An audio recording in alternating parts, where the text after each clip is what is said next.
Good evening, everyone. We're going to get started. Good evening.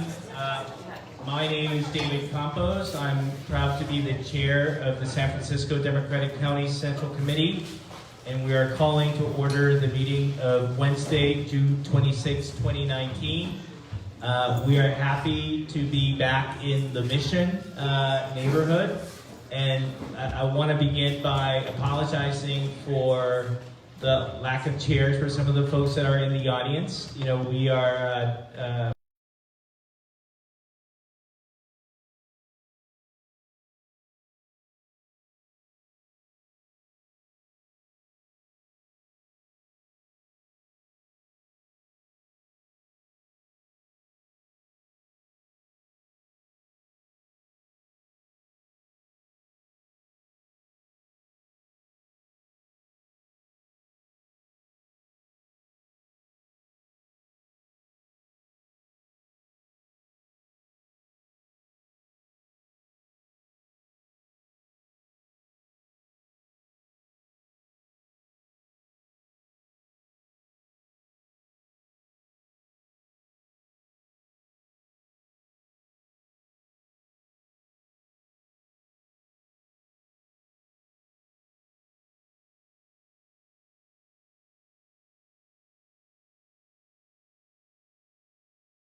Member Mahogany?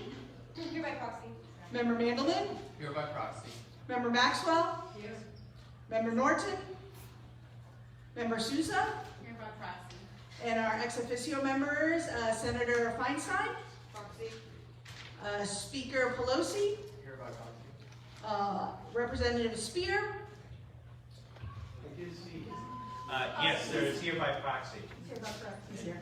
Yeah. Lieutenant Governor Kounalakis? Present. Treasurer Ma? Board of Equalization Member Cohen? Proxy. State Senator Wiener? Here. Assembly Member Ting? Here. Assembly Member Chu? Thank you. Just for the record, Congresswoman Spears' proxy had a family emergency, so I will be serving as her proxy this evening. We'll now move on to item number 2, which is the approval of the meeting agenda. And before we go on to some of the new items, I just want to note that the agenda before you has the items that are listed, and then there are actually 3 new items that people have requested to add last minute, or beyond past the 3-day notice. And the 3 items are: 1, a resolution condemning the increase in incidents of anti-Semitism and other forms of bias, prejudice, and discrimination by Member Alexander. And then there's a resolution opposing military engagement with Iran by Member Groff.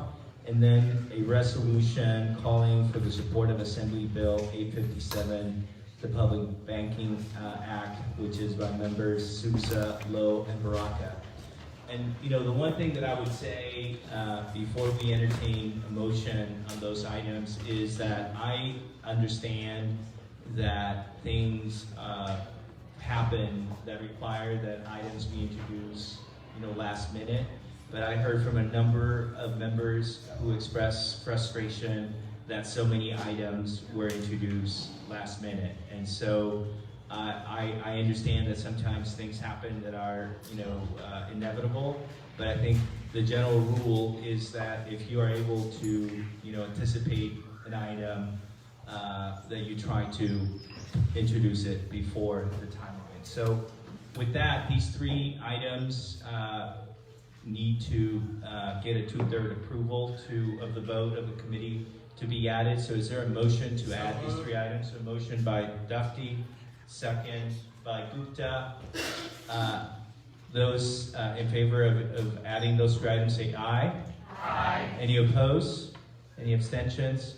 So the items will be added. So on the agenda as amended with those 3 items, if we can have a motion to accept the agenda. Motion by Dufty, second by Wiener. Those in favor say aye. Any opposed? Any abstentions? So the agenda as amended is adopted. And now we'll go on to item number 3, which is the I'll just call it. So if we can, item number 3, which is the approval of the April meeting minutes, and it's before you are the minutes of the DCCC's meeting of May 27, 2019. Sorry, I said April, but it's actually May. So if we can have a motion on those minutes. Motion by Levitan, second by Gupta. Can we take that without objection? Without objection, the meeting minutes of May 22nd are approved. And colleagues, unless we have one of the items, item 5, unless there's an objection, I'd like to take item 5 out of order. And item 5 is one of the most important things we do as the Democratic Party is to actually build the future of the party. And the probably the most useful tool that we have is to actually bring in interns and fellows into the party. So we wanted to take this opportunity. Many of them have to leave to actually move out this item so that we can hear from them. But I want to turn it over to Member Gupta, who with Han and others worked to select these folks. And just so you know, we have 2 types of programs. We have a Sue Bierman internship. So it's an internship in memory of the late Supervisor Sue Bierman. And we have 3 young people that have been selected for that. And then we have a fellowship named after Speaker Nancy Pelosi. And it's a fellowship, and the internship program is funded with the help of Speaker Pelosi. And so we're very proud of these young people. And I can't tell you how difficult it was to select them. It was a very competitive process, so much interest, and I think that's a testament to the fact that there's a lot of interest in the San Francisco Democratic Party. And so thank you, Dr. Gupta, and everyone who helped to make this happen. Thank you, Chair Campos, and thank you all for your support. We're really excited to have our first ever class of all women interns and fellows.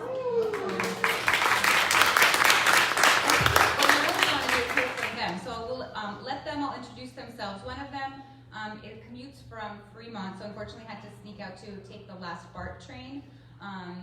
But the rest of them, we'll let you hear from them and have any opportunities if any of y'all have any questions from them.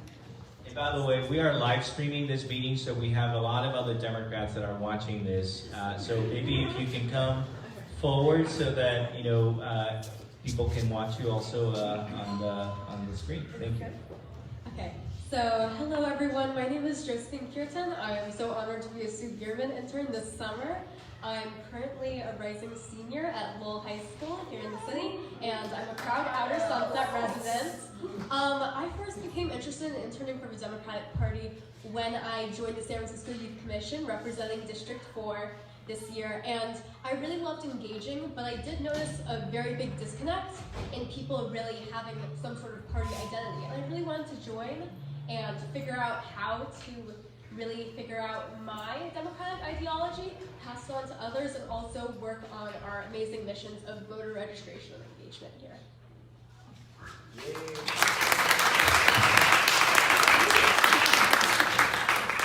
Hello, my name is Li Jingyi. My English name is called Selena. I come from China, as you know, and now I'm attending San Francisco International high school here in America. So since I moved to America, I have a life code that I created by myself. It's called Dream by Heart and While You by Blood. And my dream here, since I moved to America, is to be a Democrat. So that's why I'm being an intern here. And my value is gratitude. So I thank everyone who brought me here in America, and I thank everyone who helped me here to be in this stage with you all. Thank you. Hi everyone, it's an honor to be here. I'm Naomi Garcia. I'm a student at UC Berkeley. I'm actually from Riverside, California, so I'm not all too familiar with the Bay Area. This is actually probably my 5th time in San Francisco. I'm just so excited to be surrounded by like-minded individuals. I can't tell you how important that is to me and how much of a difference that has made in my life while being in the Bay Area, but specifically in San Francisco. I am so thankful to be here, and thank you for having me. Thank you. Hi, I'm Sasha Chubrakova, and I'm a rising sophomore at Rutgers University. And unlike all the other interns, I'm actually not from California. My family just moved to the Bay Area, but I grew up in Texas.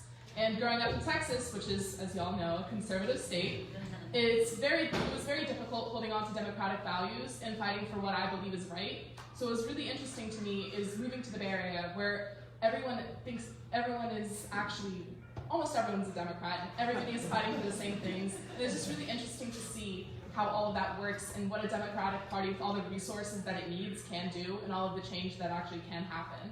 And I'm just really thankful to be here and see all of that in motion. Wow. Thank you. Next. Well, that's hard to follow up with. But my name is Julie Carvoto, and I'm from UC Davis, and I'm a Rising Capital Fellow for the California State Assembly. And I wanted to become involved because throughout college, I worked heavily with the California state government. I worked for Governor Brown. I worked for Senator Ben Allen. But I'm from Berkeley, and I also was born in San Francisco. And I really wanted to get back in touch with my roots. And so this gave me the perfect opportunity to do that. So I'm really honored to be here, and thank you. Thank you very much. Han, anyone else? Yes, we have one more intern who actually just left right before we started this because she's rushing back to Fremont, and it's Miriam. Okay. Yeah, sure. Yeah, just briefly, and then maybe at the next meeting, Miriam can introduce herself. Miriam is our last intern. She is a rising senior at a high school in Fremont. Sorry? Irvington, thank you. Irvington High School. And she serves as the student commissioner to the school board there, and she's worked a lot with pushing back the start time too. And she is really active in her Muslim immigrant community as well in Fremont too, so we're really excited to have her. So as Chair Campos said, it was an extremely competitive year. We've received the most applicants that we ever had. So as you can see, we have a stellar class of interns and fellows. And we appreciate all of your support in getting them involved. We'll be reaching out to some of you to meet with them, mentor them, having meetings, trying to coordinate meetings with Labor and Sierra Club, Planned Parenthood, other organizations as well. And as you can see, Balam, one of our former fellows, is here too. So they continue to be involved. So thank you all for your support, and look forward to working with you and them. In this day and age of social media, we have to communicate with our members in different ways. So our communications person asked that we quickly take a picture, the DCCC members with the fellows. So if we can make that happen, how do we Just have everyone come this way. Okay. Bear with us. Thank you.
see, we are capable of making things happen quickly in the Democratic Party, so if we can all go back to our seats.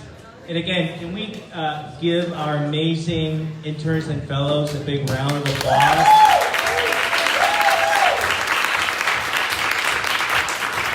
The future of the San Francisco Democratic Party is bright, as you can see. So we're very proud of them, and we look forward to working with them.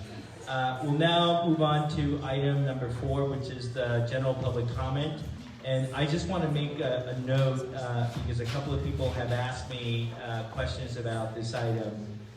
If you look at item 7, which has to do with City College, I just want to note that there is no action item, there's no action connected to that item, there is no resolution connected to that item. It is a presentation that will be made by one of our labor partners, AFT Local 2121. One of the things that we do in this party is that we value our relationship with labor, and whenever we want to hear about important issues facing the city, we partner with labor and give them an opportunity to come and speak to us about those issues, and that's what this will be.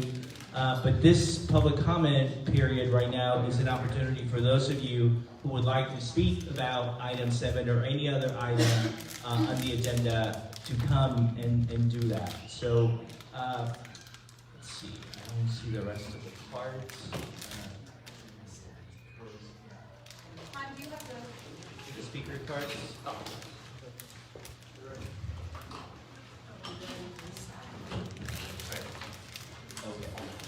Okay.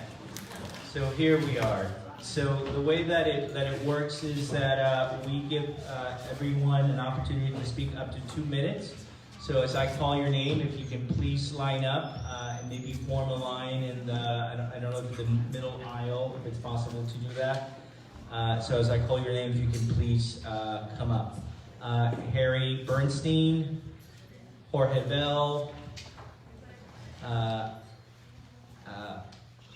Hallie Barron, Maria Ubula, Mark Rocha, Diana Gonzalez, Maria Salazar. So if you can please come on up, and who is keeping time?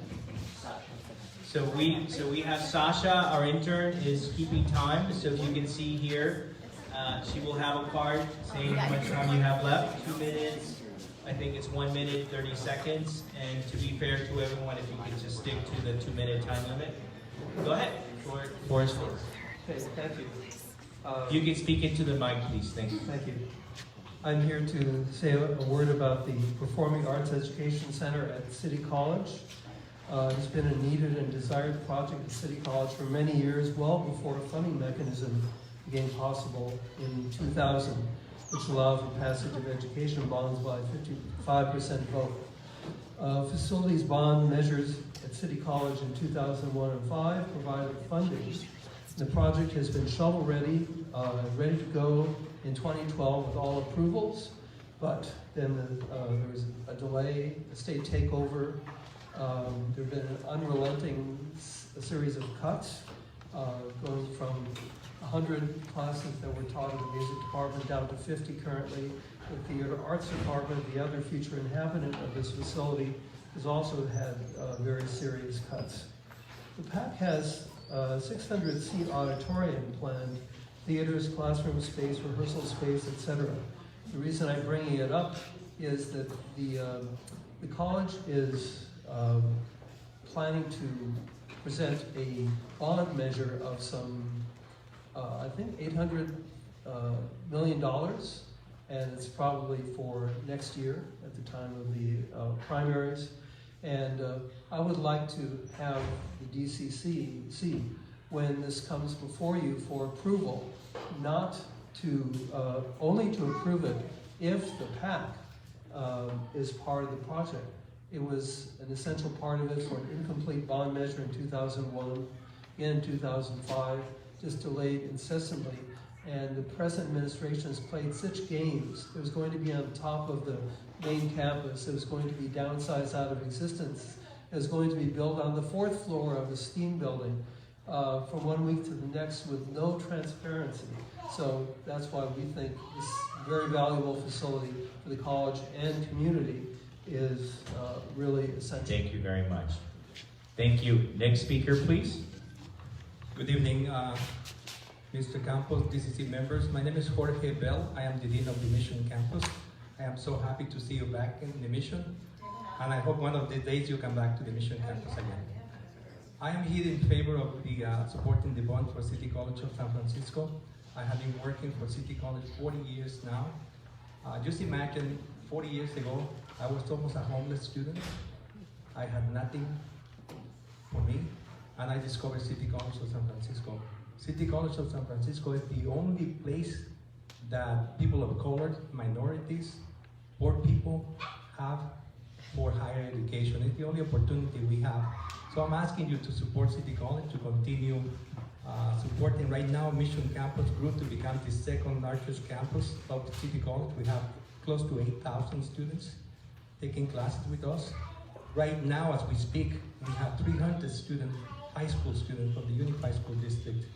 They're taking either dual enrollment classes or taking classes to make up credits.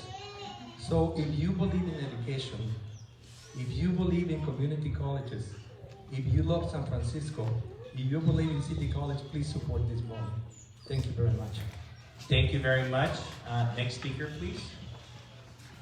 Good evening, and thank you for having me. My name is Hallie Barron, and I'm the Associate Director at the Jewish Community Relations Council.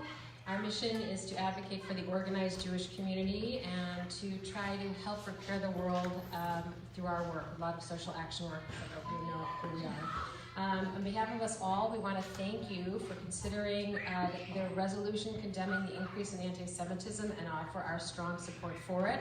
We particularly want to thank Elizabeth and Alexander and Tammy Bryant for sponsoring it.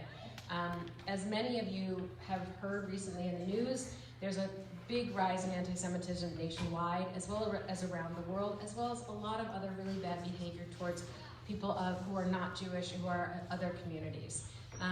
We far too often receive calls from people who are the recipients of anti-Semitic behavior, both in schools, in their communities, throughout the Bay Area. Whether it's a student at a local high school who's had a swastika carved into their locker, a community who's had a swastika put in their park. There's a variety of things going on that are very alarming. And I don't know how many of you are really into statistics at the national level, but the Anti-Defamation League recently stated that anti-Semitic incidents between 2017 and 2018 doubled, and the FBI has also reported similar statistics. So it is quite alarming.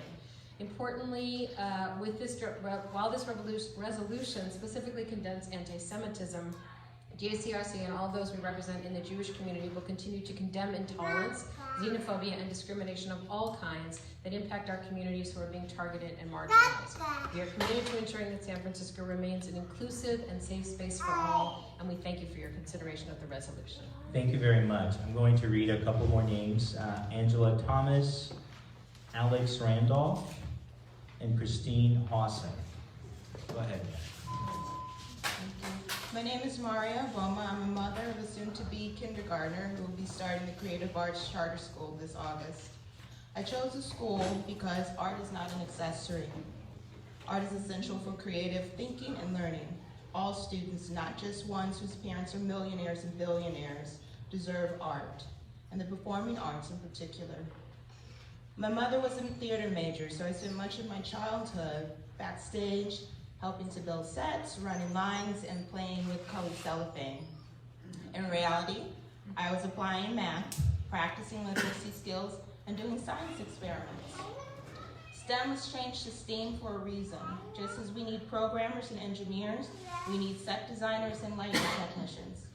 And no student in San Francisco should have to leave the city or spend tens of thousands of dollars at a private college to pursue the aforementioned careers. Voters in San Francisco wanted a performing arts education center in 2001 and 2005, and we still want a performing arts center. I want City College to have this for my son and for all the other little kindergartners who will someday be getting ready to go to college. They They should have as many options as possible, including the performing arts. So please include the Performing Arts Education Center in the bond. Thank you. Thank you very much. And we do see that we're going to hear from the Chancellor, and we welcome the Chancellor of City College to the San Francisco Democratic County Central Committee. Yes, thank you, Chair Campos. Thank you, honorable members of the committee. I come here tonight with humble gratitude, and especially to you, Chair Campos, for the moment of silence that you called for. What is happening on our border, atrocity is too kind of a word for it. We must work together as Democrats to end this. That is why, as a matter of policy, I'm proud President Randolph is here, Trustee Williams is here, that City College is a sanctuary college within a sanctuary city, within a sanctuary state. And we have put many more resources to support our DACA students and undocumented students, which we have many right here in the mission. So I wanted to say that. And I wanted to segue from protecting people who are so vulnerable to a kind of related topic of pride and Pride Week. So first of all, I want to make a personal invitation to you to get on our bus on Sunday. Okay.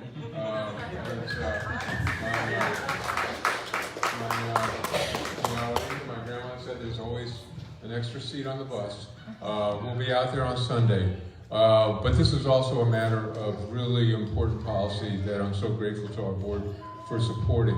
And that is one of the additions that we've made this year in the college's program is the first ever in the state of California LGBTQ studies degree.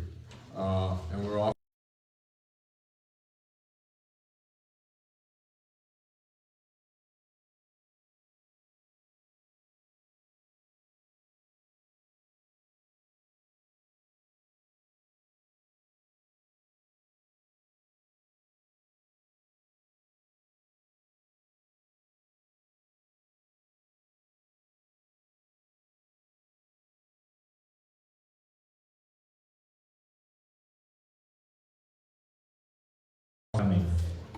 Thank you for the invitation.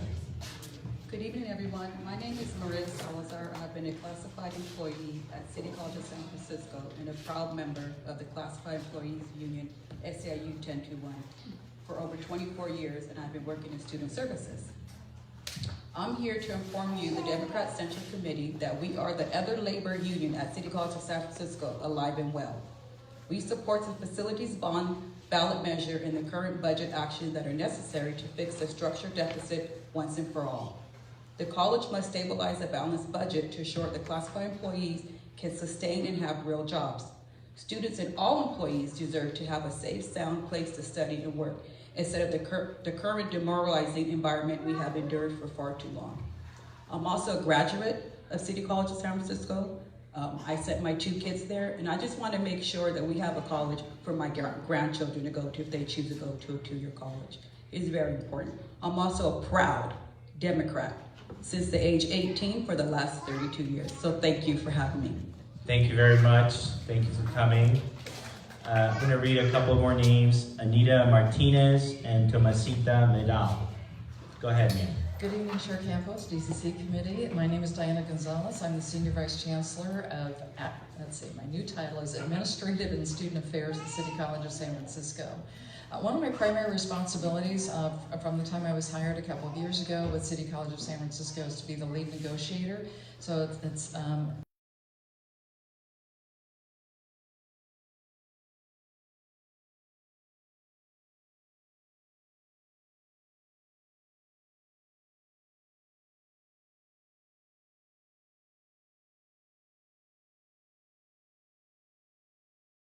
But the most current negotiation that I've been involved in, and I'm privileged to say this, is working with our city leaders and AFT on working to ensure continued and secured additional funding for Free City for San Francisco. It's incredibly important for our mission, which is social justice and equity for our students to close the achievement gap. Thank you. Thank you very much. Next speaker, please. Hi, my name is Angela and I'm with SEIU also. I am here to talk about the budget and the bond and to stress that there is another labor union at the college. We do feel a little left out. It seems like we are not included, so I really appreciate Chair Campos, you extending the warm welcome, and you have always been warm, just like a few others of you have. So when it comes to the budget, you all are aware of the accreditation mess that we were in. And it seems like we're concerned. SEIU is concerned that we're going back there again with the way our budget is. Some things are out of our control, but we do not have enough money to do the business of the college, and that is just the short of it. We do not have enough money. There are some areas of the college that have grown, we have not. The district offered early retirement incentive. We're going to lose 88 classified as of the 1st of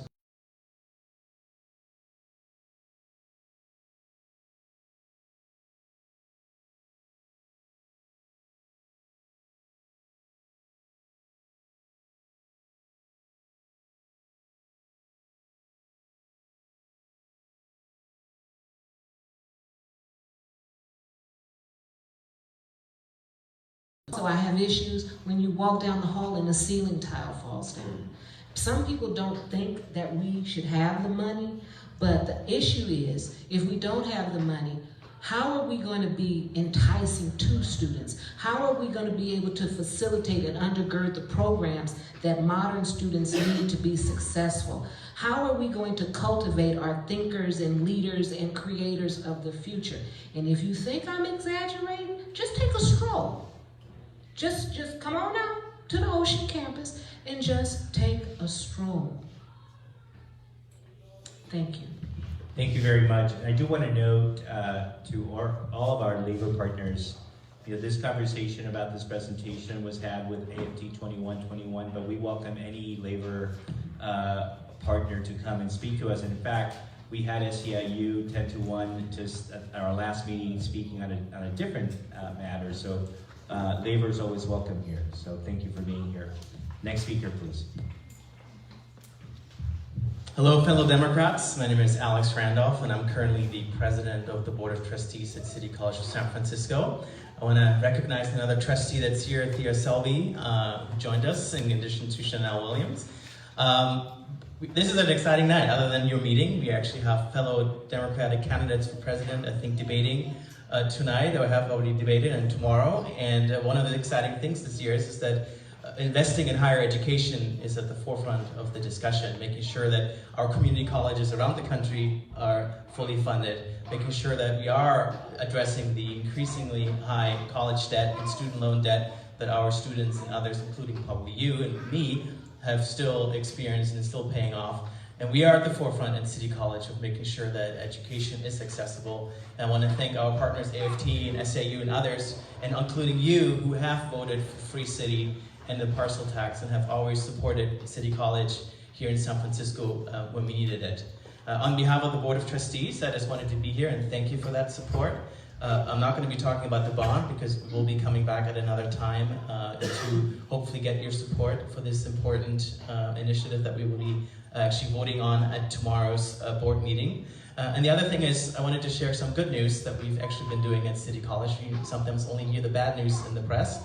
But we are actually increasingly graduating students at City College. We have been up, I think, between 33 and 44% of new graduates this year. We just celebrated that a couple weeks ago at City College, which is very, very exciting. We are one of the first community colleges in the country to be completely free. And tomorrow we are going to be working on and voting on a memorandum of understanding with the city of San Francisco to make sure that Free City is going to be funded and here in San Francisco for at least the next 10 years. And something that we're very excited to work with AFT on is really hopefully next year coming back to the voters and to the city of really investing heavily into higher education here in San Francisco with another potential funding source. So with that, thank you so much for having us and looking forward to AFT's presentation. Thank you, President Randolph and Trustee Selby. Welcome.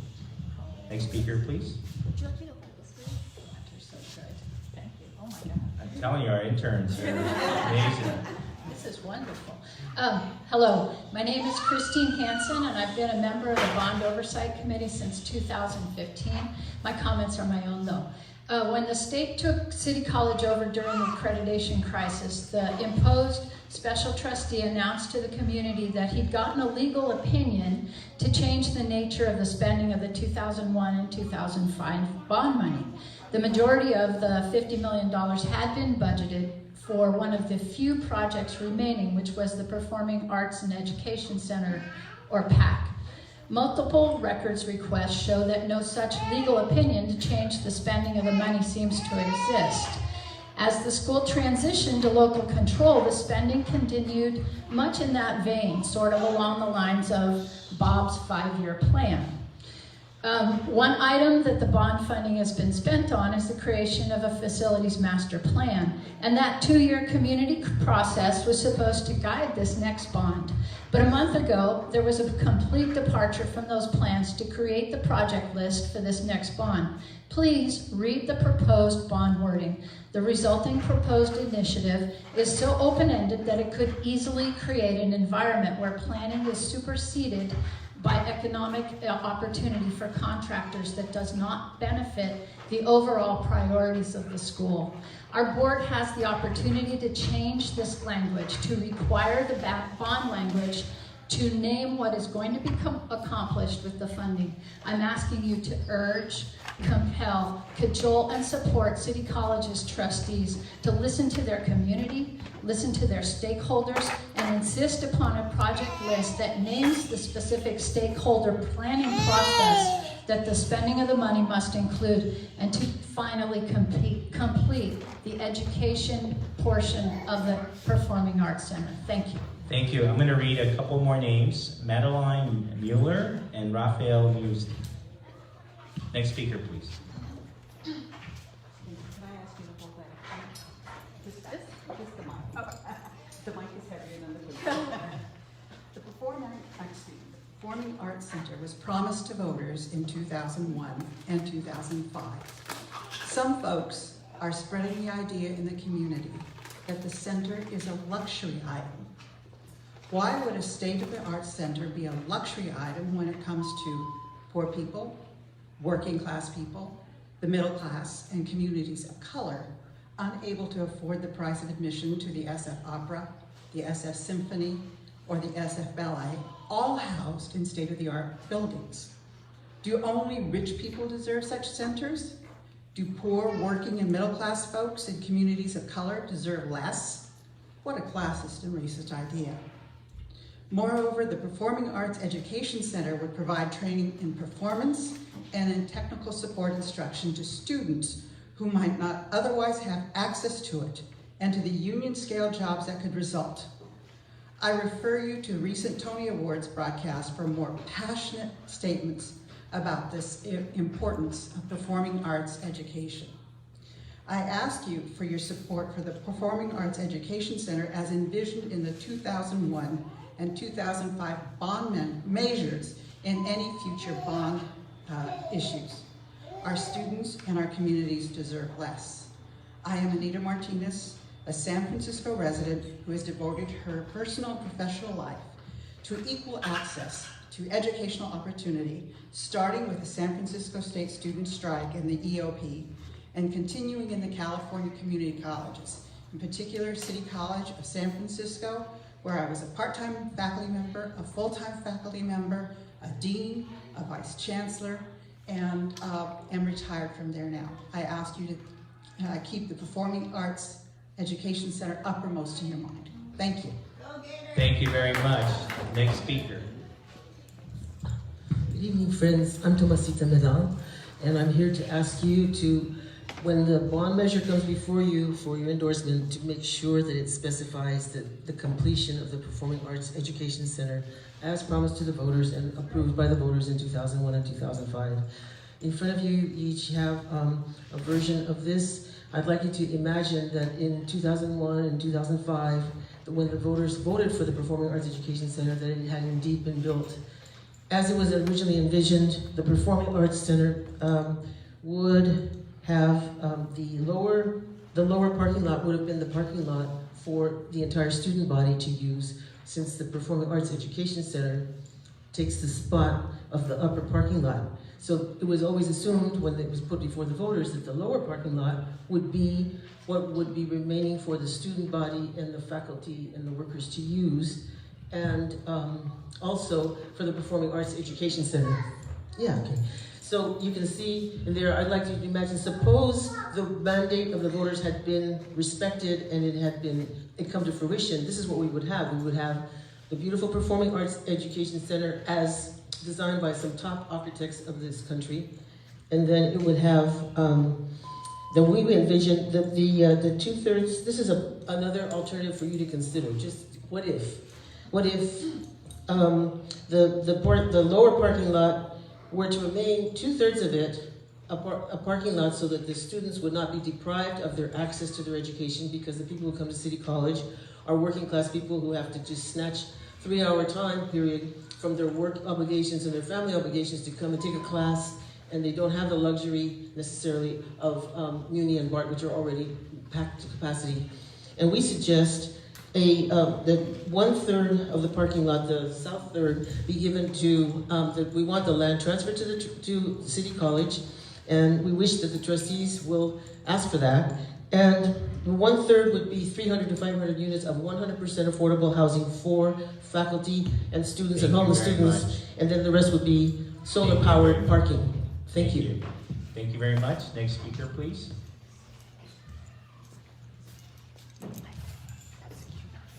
Good evening. My name is Madeline Mueller. I've been a faculty member at City College since 1965. And when I came in the door, I said, I'm a music teacher, where's the auditorium? Every school I've ever been at has an auditorium, except one. And there was even an article in the Examiner in 1965 that said the same thing. Why doesn't City College have performing arts in an auditorium? And the answer was, well, we don't need to duplicate what's going on already in San Francisco. Now that doesn't work, because we have a downtown, and then nothing really for people until San Mateo. And especially the west side of San Francisco, hundreds of thousands of people don't have this kind of amenity and necessity to have a really quality of life. So I started right away looking into this. And finally, around in the 90s, got some degree of backing of saying, okay, go look and see if you can find a good architect. We had a group of about 25 people, researched 50 sites, hired as a committee what we thought would be the jewel for San Francisco. Not just City College, but it's very good for the college, but for our western side of the town, which has nothing. So it really needs, and I'm not ashamed of it, the best. It's not the most expensive, but it is the best. It's going to be the best. It's going to be worthy of San Francisco. We hope it still will exist. Now, whether it is his original plans or it's a slightly different plan, doesn't really matter, just as long as it gets done. And I hope that you all keep track of that. Meanwhile, my democratic roots comes with mother's milk. My mother became an American instead of a Canadian so that she could vote for FDR. Thank you very much. Next speaker, please. Hello, my name is Rafael Musni, and for the citizens of San Francisco, I am on this City College Bond Oversight Committee. Of course, I'm here speaking only as myself, an old curmudgeon of a taxpayer. So you've heard that you will be brought before you the bond measure that's upcoming, and you will probably approve it, and most San Franciscans will probably also approve of it, probably even me. But of course, we've already been through this in 2001 and 2005. Had we known then that we would send almost $500 million, only to have that money spent very slowly, and with the resulting impact of having just under $40 million left unspent, which is in violation of the IRS rules, not enough money to actually complete the 3 projects that are not in existence, the Science Building, the Performing Arts Education Center, and the Children's Development Center, which was built, but due to incompetence, it was torn down. 6 years, and it's now a hole in the ground. Now we're about to go out and vote for another almost $1 billion. If we knew that in 18 years, we will have wasted about $250 million just from the projects not completed, then I wonder if we would really vote for that, or if it would make us sick to our stomach. I also wonder if we should not have a project list, which would at least allow us and future administrations and the Board of Trustees and citizens to be able to point to a list, like, we voted for this money to do X, Y, and Z. Are we there? So if we're put before a bond measure with no project list, what are we sending money to? Future hopes? Future dreams? Future spending? A future administration that might decide, hey, let's do something else. So before you put your vote behind the bond, just make sure you know what you're spending the citizens' money on. Thank you. Thank you very much. Any other member of the public who has not spoken who would like to speak? Seeing none, public comment is closed. And again, we want to thank all of you for coming out to speak to us. Hopefully you will keep coming back. We'll now go on to item number 6, which is reports from officers. And colleagues, if I may ask that we try to keep it short. And I'll begin with my report as chair. And the one thing that I am proud to report is that we had what I think was a greatly successful convention, Democratic convention in San Francisco. And so I think that we should be very proud of the work that we did in bringing it forward. And the San Francisco Democratic Party had a great presence at the convention. I don't know if you saw our booth. We had a number of volunteers who were staffing that booth throughout the convention. There was a lot of interest in the Democratic Party in San Francisco. My hope is that they will actually come back to San Francisco a lot sooner than I think 36 years that it had been since they had come to San Francisco. We also had a very successful reception that we hosted on Saturday, and I see Bobette Beckett, who is one of the proxies here, who helped us put that together. So great job, Bobette, and to our executive director. And the thing that I would note is simply that we have a big event coming up, August 21st. It's our annual dinner, and the event will be honoring Speaker Pelosi.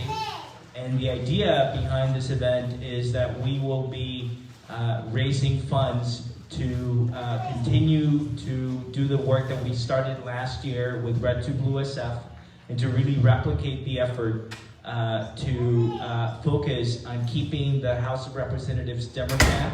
As you know, with Red 2 Blue, we work on 19 different congressional districts. We helped to flip 15 of those districts. And so for those of you who care about what's happening in the rest of the country and the importance of keeping the House of Representatives Democratic, please come out to our dinner. Tickets are actually up for sale already, right? The early bird tickets. Stay tuned, but please mark your calendars August 21st. So with that, I think our finance chair, Petra, has left, and she has designated Tammy Bryan as a proxy. I don't think that there's anything there to report other than the fact that we have a lot of work to do between now and August 21st to make sure that we meet our fundraising goals. One of the things that I would say about the event, and this is just something to keep in mind for every member, to be able to do the kind of work that we need to do with voter registration, voter outreach, and the work in other congressional districts, we need to raise funds. And there will be an ask of every member of this committee that you help us sell a table for the dinner. And given the importance of this work, we believe that that's not an unreasonable ask. And so between now and then, if you can start thinking about how you would do that, because it really will be up to every member of this committee to be able to make that commitment happen for us to have a successful dinner. So just keep that in mind, and with that, I will move on to voter registration. Member Baraka.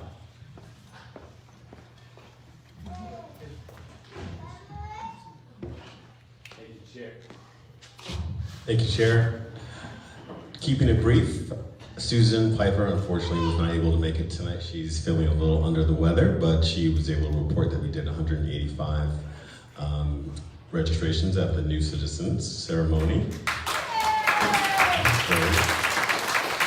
And projects that we have on deck, Sophie and I have been talking about going out and doing some voter registration efforts at Black churches later this summer, and I'm looking forward to working with our interns on various voter registration efforts this summer as well.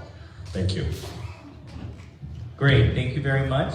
And now we're gonna hear from Member Gupta on club chartering. Thank you, Chair Campos. I just briefly wanted to remind everybody that it's Pride weekend, so lots of clubs are having activities, or you can march in the parade with them. You can march in the parade with us as well, the Democratic Party. So don't forget, and also just remind to check the calendar on the sfdemocrats.org website. We update it regularly with activities that clubs are doing. It's also, if you're in a club and you're planning an activity, it's great to check that calendar first before scheduling to try and minimize the number of conflicts. I know it's tricky, there's always multiple events every night, but just encourage people to check that and have a good Pride. Thank you. And with respect to Pride, I think that it was decided by members of the executive committee that we recommend marching with Speaker Pelosi. I know a number of folks have their contingents, and some of the members that are supervisors will have their own contingent, but we will be joining the Speaker. Sorry? Contingent 3. Wow. That's, I think that is the lowest contingent that I've ever participated in. Yeah.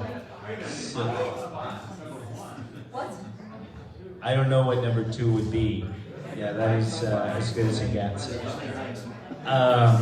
We'll now go on to outreach. Is Member Lacroix here? I don't think Member Lacroix is here. So we'll turn to our treasurer, Member Alexander, who is here with Baby Rowan.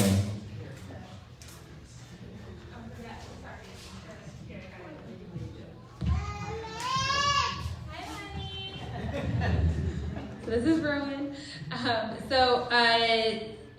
Today, so we have 2 committees, federal and state, and for the federal committee, total cash on hand is $4,464.40. The payables total is $7,867.98.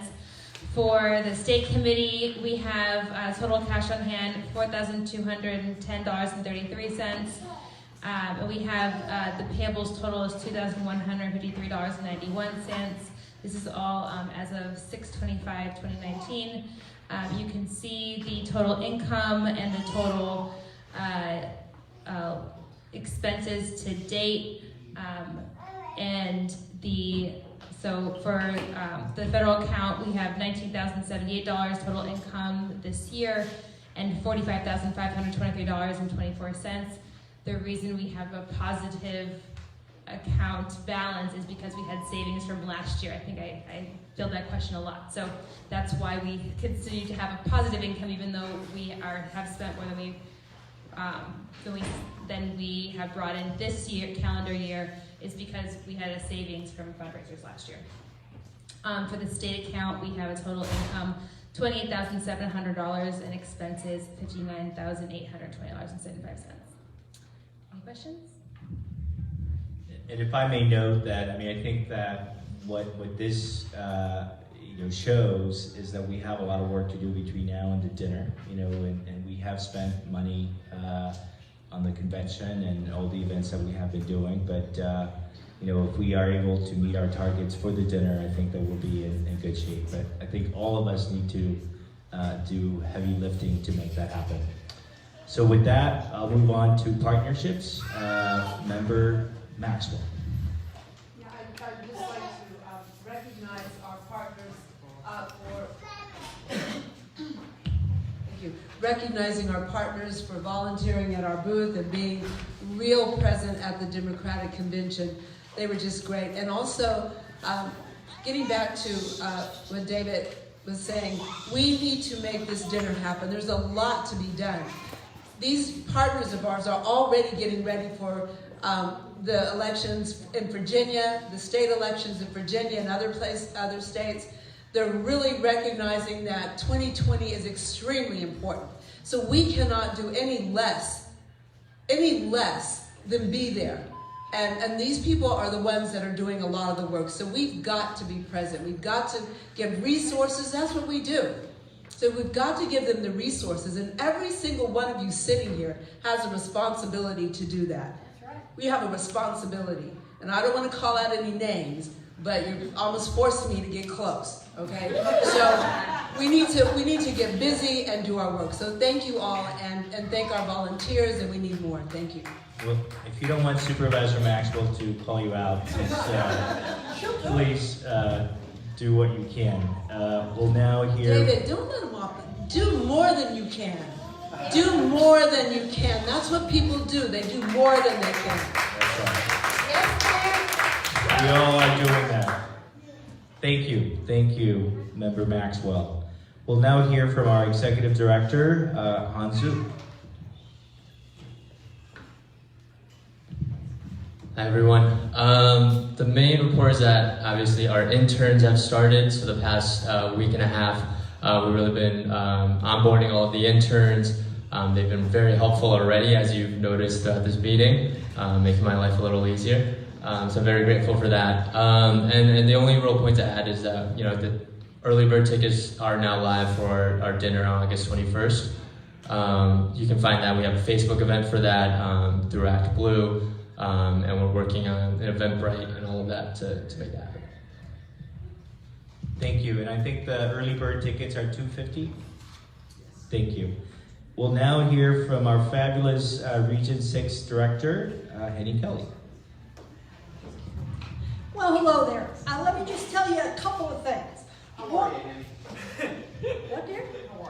I am fun. I got up this morning, I looked in that mirror, it was still me, so I'm alive.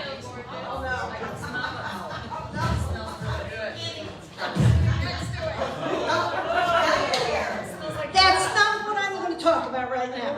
So we are going to be having a pre-endorsement meeting, and many of the clubs did what they were supposed to and turned in their rosters, etc., etc., etc.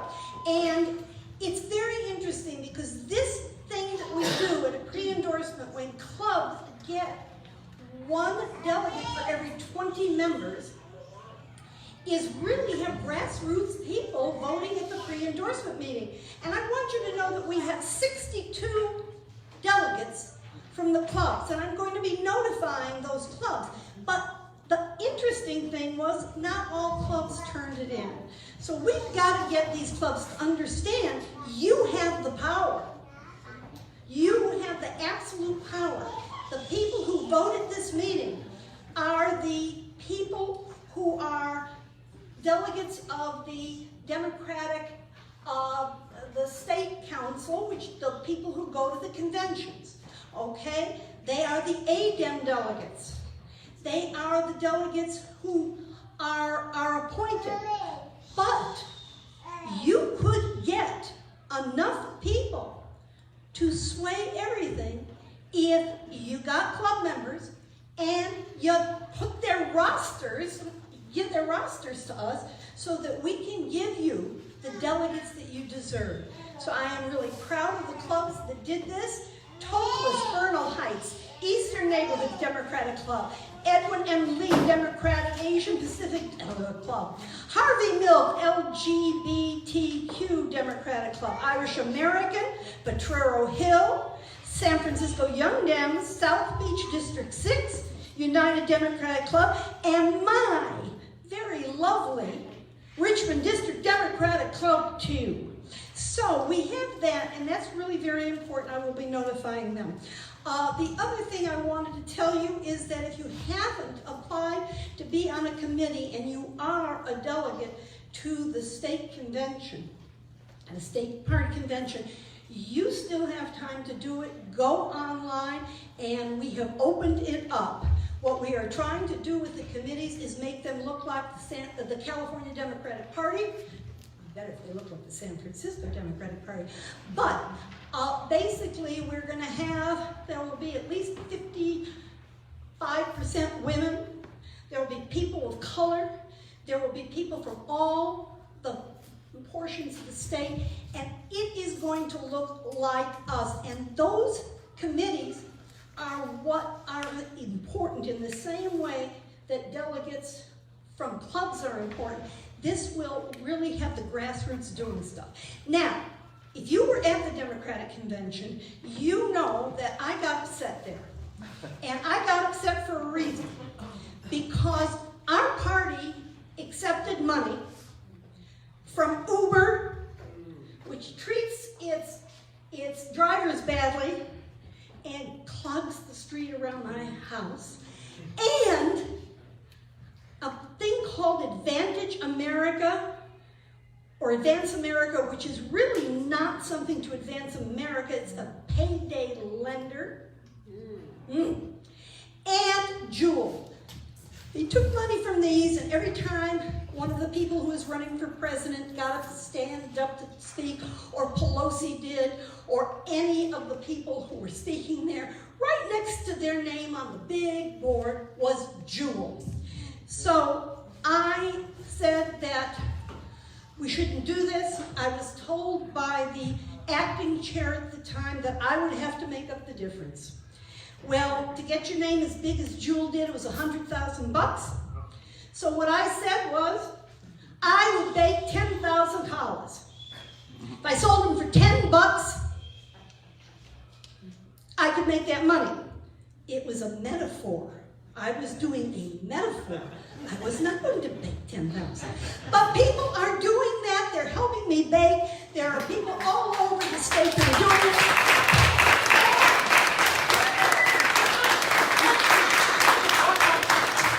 I would like to auction off this lovely challah. I'm very serious about it. If you don't have the money, you can write a check. The check doesn't come to me. It comes to the California Democratic Party. Do I hear a bid on this damn challah? Yes, sir. $10. Come on, guys. Here's 20. 20. 40. 40. 40. I hear 40 from the handsome man here. What? 50. 50. I hear 50 from the lovely lady. Come on. We can do it. We can do more than 50. Let's go. All right. Going once. Going twice. Oh, yeah, 75. 75. Holy Toledo. I love you. Everybody else, come on. You can do it. 100. 100. Okay. Going once. Going twice. Sold for 100.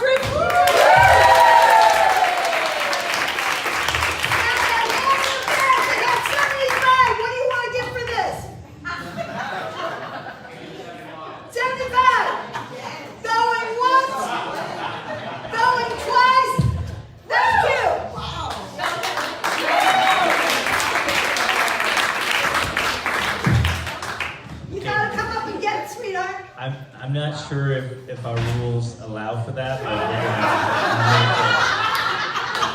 we're going to exactly. I'll come back to you. All right, that's my report. Yes? When is the date of the pre-primary? The pre-primary is in October. I think it's either the 5th or the 6th. The 5th is a Saturday. I don't like things on Saturday because it's my Sabbath. One more- so probably be Sunday. One more question.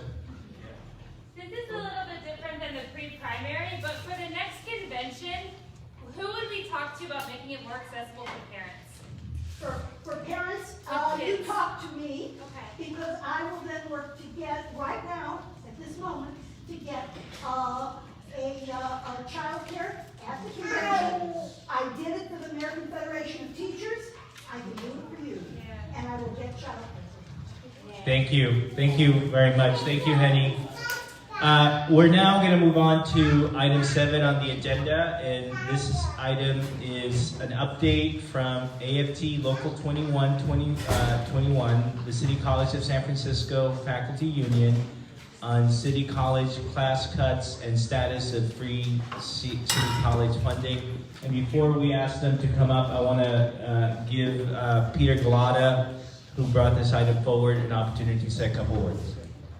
Thank you, Chair Campos, and thank you so much to all of the City College community that came out tonight and is here in the room. I want to thank the Chancellor for being here, staff of the college who is here, of course the trustees, President Randolph, Trustee Selby, and Williams who are here, as well as members of SEIU and members of AFT 2121. I think we all agree City College is a jewel of our city. It's an institution we all care very much about. And really, I think tonight we're wanting to hear from AFT 2121 just to update from the faculty union's perspective on some of the challenges and priorities that they are working on. The intention for this item was not to hold a hearing on the state of City College. We would probably be here all night and into tomorrow. But it is wanting to have a conversation about the importance of the college's needs and challenges, and this is definitely a conversation that we hope to continue, certainly with members of SEIU as well, and with the staff and the trustees. So I just want to thank AFT for being here and introduce Elena Fredericks, the Executive Director. If you don't mind providing kind of like a 10-minute or so presentation, and then I'd like to open it up for questions with the members for another 5 to 10 minutes. Great. So as Peter already said, my name is Elena Fredericks. I'm the Executive Director of AFT 2121, which is the faculty union that represents, or the union that represents the faculty at City College of San Francisco. This is good, then I can put stuff down. So I want to thank the DCCC for inviting AFT 2121 here tonight to talk about, as Peter said, some of the key issues that we've been working on. And to sort of kick us off, I thought I would ask you all to sort of help me by raising your hand if you've ever taken a class at City College of San Francisco. Just a quick show of hands. Okay. All right, so that's a lot of folks here in this room. So you all know that City College is a place to learn for all San Franciscans, right? We serve full and part-time students in need of second and third chances, degree and transfer-bound students, senior citizens, new parents, high school students, and those seeking to improve their career prospects. City College also plays a unique role in our immigrant, low-income, and communities of color. And at a time of great peril for these communities, we must defend the programs that are so critical to their continued educational success. And as has often been the case in the past, we're going to count on your support in defending the mission of our vital institution. So there are 3 key things that AFT 2121 wanted to talk through with you all tonight. And those are our Free City program, class cuts that have been happening at the college, and what we're currently referring to as our chef.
Fundamentally underfunds Free City, again, thus threatening the program, or a structure that allows the program to grow and sustain educational access for more San Franciscans. But AFT feels reasonably confident that our trustees are committed to the latter, to a sustainable program. So that's our free city work. The next critical issue that we wanted to address with you all tonight is what AFT has really come to see as our chancellor's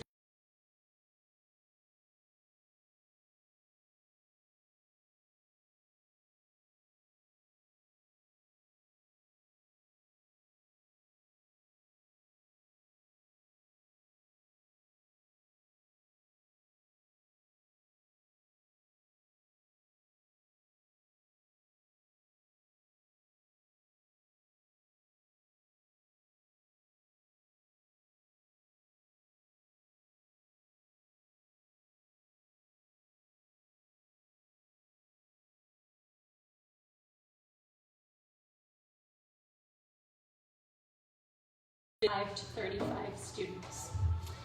And in addition, shifts of classes to online that are places where the community building aspect of the class is really a critical piece of the transformative educational needs of those students, right? So we're talking about LGBT studies classes and Asian American studies classes. In addition to that, we've seen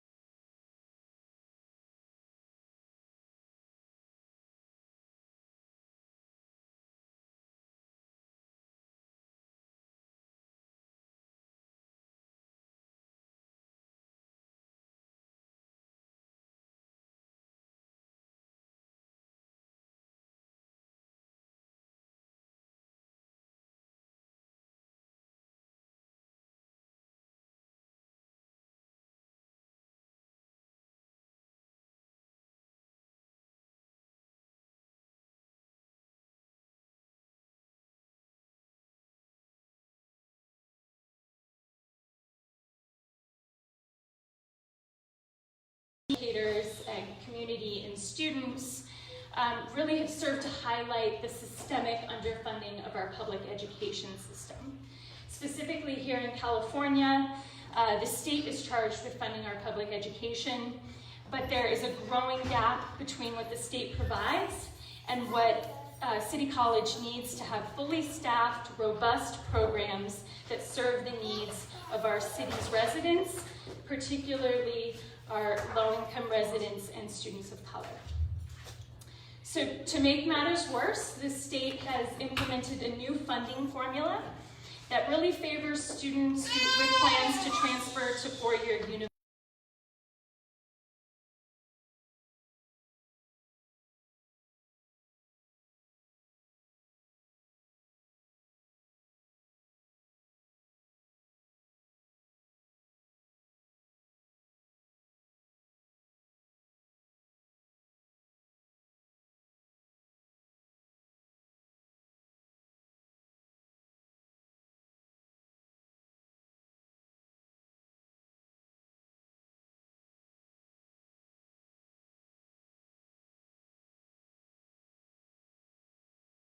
In fact, City College risks losing about $7 million, upwards of $7 million in annual funding in a couple of years when this new funding formula goes into effect.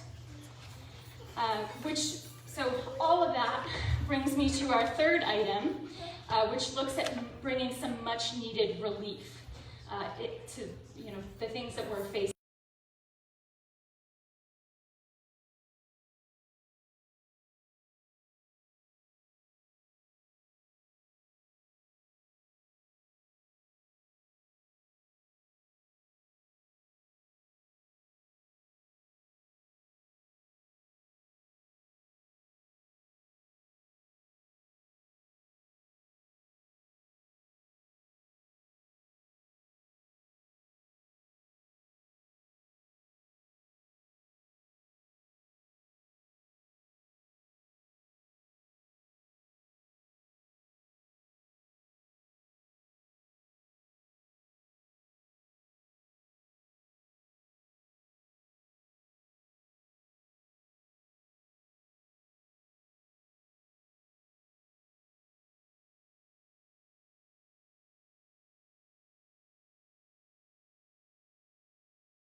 students to help them in their higher educational path.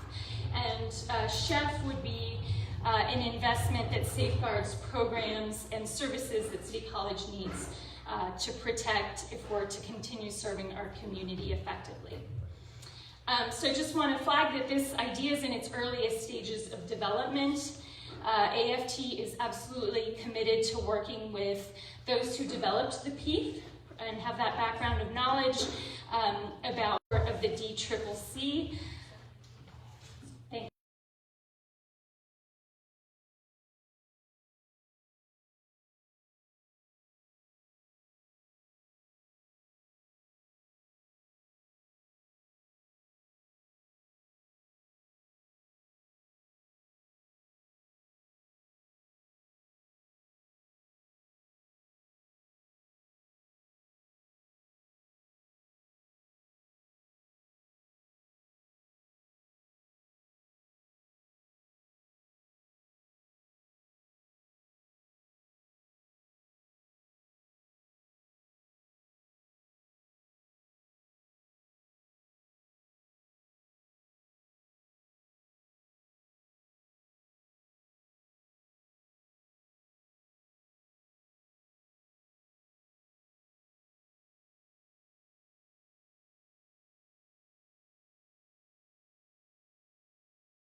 Would extend or expand the stipend, and then you said something else about that you wanted City College trustees to support a model that would make it sustainable.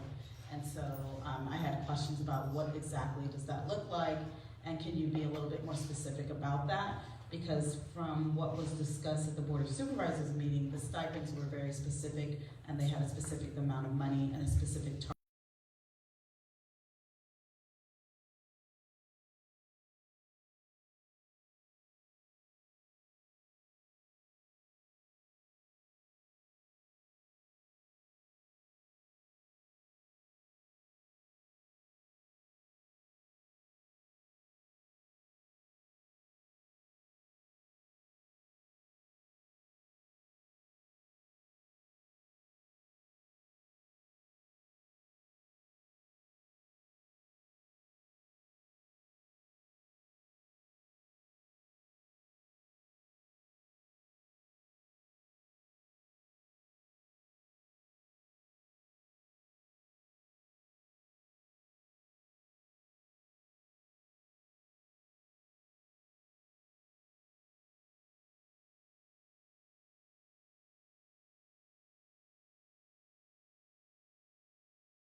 $46 a unit, so the stipend would be based on a calculation around $46 a unit.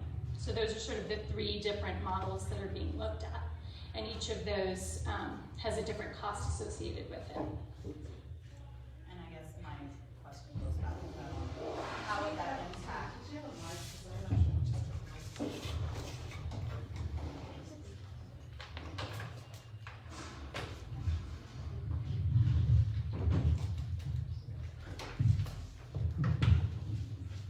I guess my concern is that those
across departments, and I'm sorry I don't have sort of a list handy, but at least the process that our college administration put forward for implementing these cuts was to offer sort of across the board budget reduction percentages to all departments.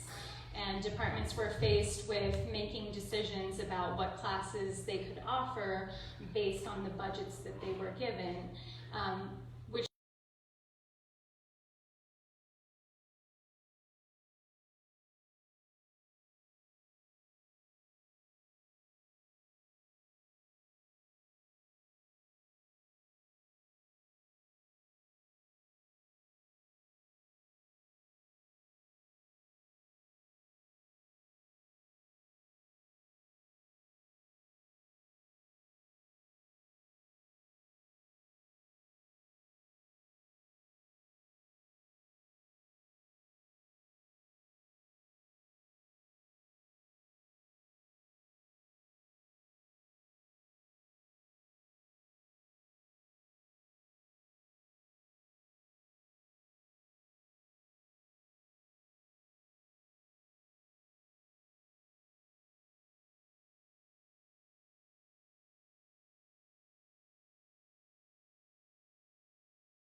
value they derive from the classes.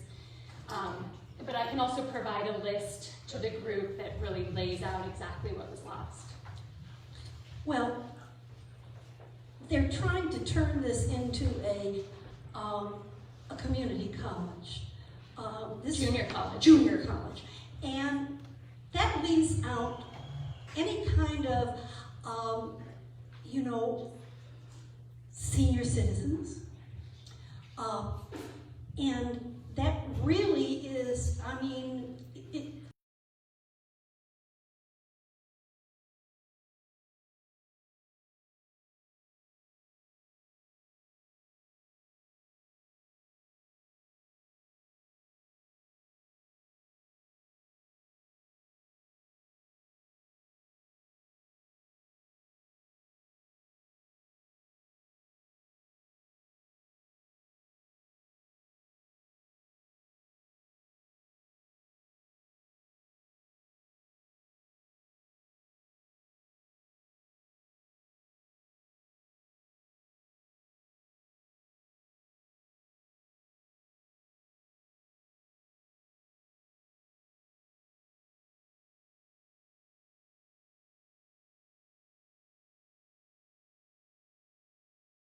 but you could only take it once.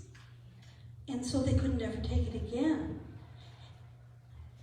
What are we doing to fight that? Because it should be lifelong learning.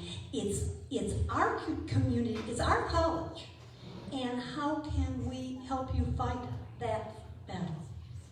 Right, so the breadth of offerings is really one of our core concerns, that the direction that the Chancellor and the administration are currently taking really reshapes who our college is able to serve and what types of courses are available. And lifelong learning, or our OLAD department, is another department that saw losses in classes.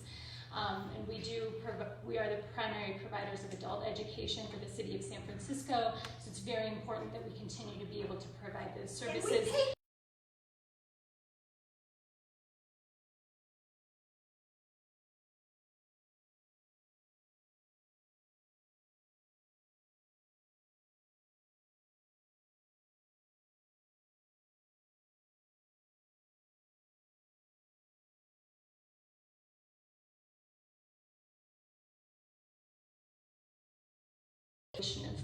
Of our citizens.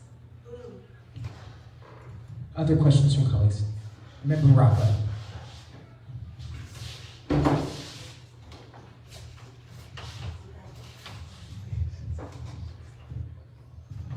think this is a softball question, but it's my understanding that the amount of money that the city collects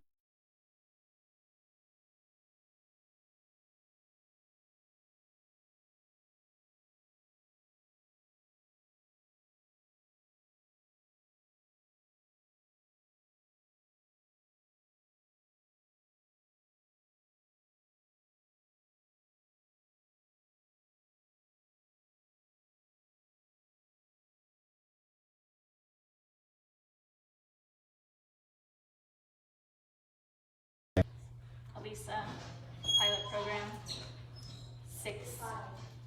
5 million. So with the expansion of the program, we're looking at 15, but it still does not capture what was brought in with Prop W, which was an initiative for City College. And what's the city's reasoning for not turning over the money that we voted for? That's a good question. And we No ask answers. it at every opportunity. Yeah, I wish I knew what the answer was. So, part of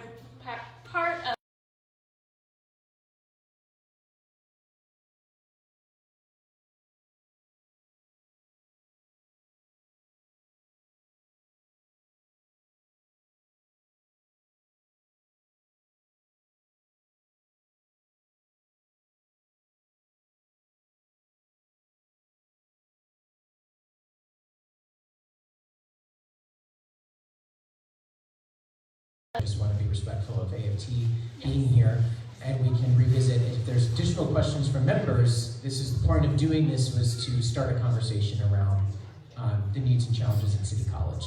and I'm perfectly happy to let our members of the audience help. I just want to know, I don't know if this is the best way to do this sort of presentation, Peter. I just want to suggest that when you're having someone make their presentation, then we think, no, with the greatest of respect, I mean, there's another side and there are answers to these questions.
City College. So it is not the intention to hold a hearing on this item, but it was to hear from our labor partners. Member Shea, did you have a comment or question? I just want to echo my feelings with Member Winter. I don't think this has been a great opportunity for us to learn about the complexity of the issues of the night of the issue. I appreciate the speaker coming down and advocating on behalf of their needs. City College is for everybody. It's a large stakeholder group of San Franciscans. We need to hear it all. And I guess we're going to be debating this coming up regarding the bond issue, but that's related to the bond issue.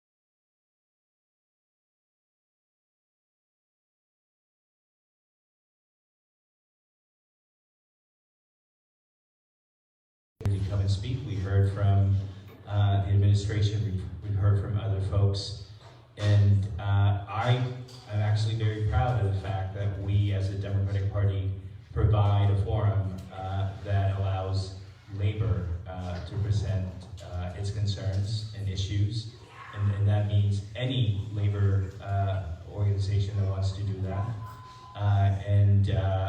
I think that there will be an opportunity for us to have a greater and wider debate about City College, and there will be issues that will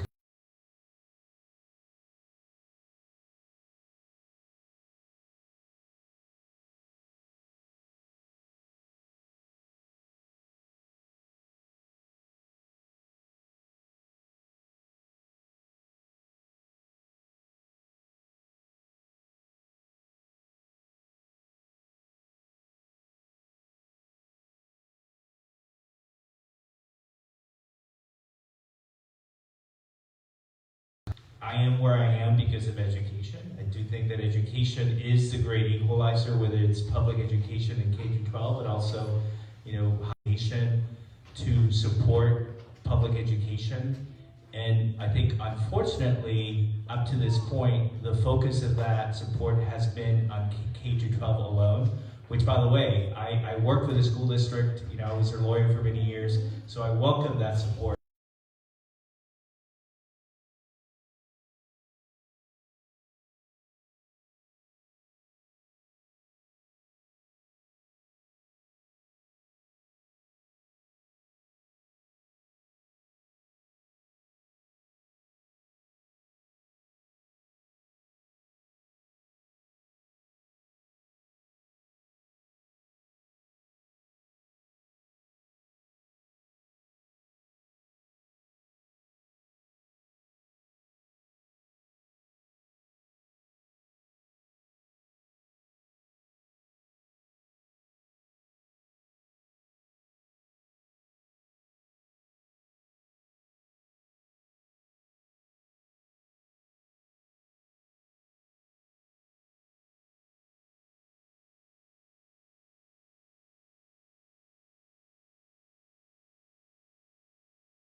Thanks. I'm really excited to bring this resolution forward. I saw a statement and I lifted the language to help write this resolution that other state Democratic Party chairs have signed on. Utah, Florida, states that are really being impacted by the climate crisis, and I was shocked that California, the chair, had not signed on. So I wanted to submit this resolution, and I also have an amendment before I submit it. For every instance of climate change, I wanted to change it to the climate crisis. So, yes, Member Ting. Point of information,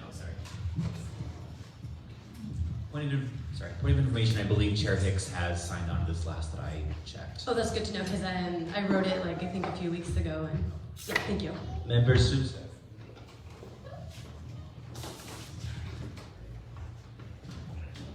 Member Sousa would like to be added as a co-sponsor to this resolution. And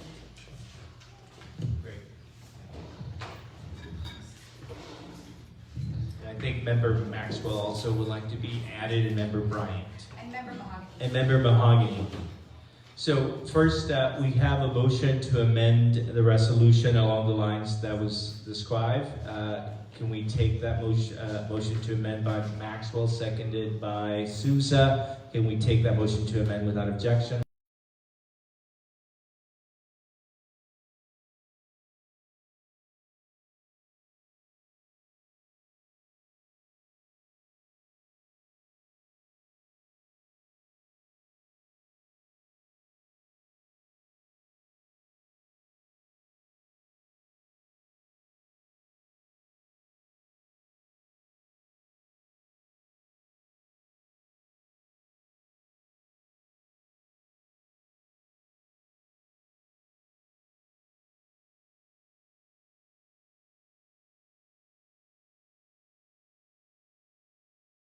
Addressing the epidemic of highly addictive e-cigarettes, and this is a resolution brought forward by Member Galata. So, Member Galata.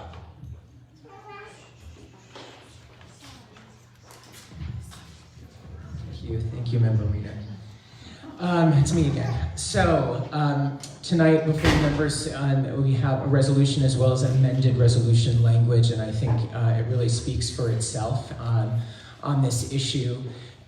And San Francisco has certainly been in this position before when we have pushed back and stand up to big corporate interests, special interests, and particularly when it comes to big tobacco, the city has a long history of pushing back and fighting for our communities, for our communities, and for our public health. So we know that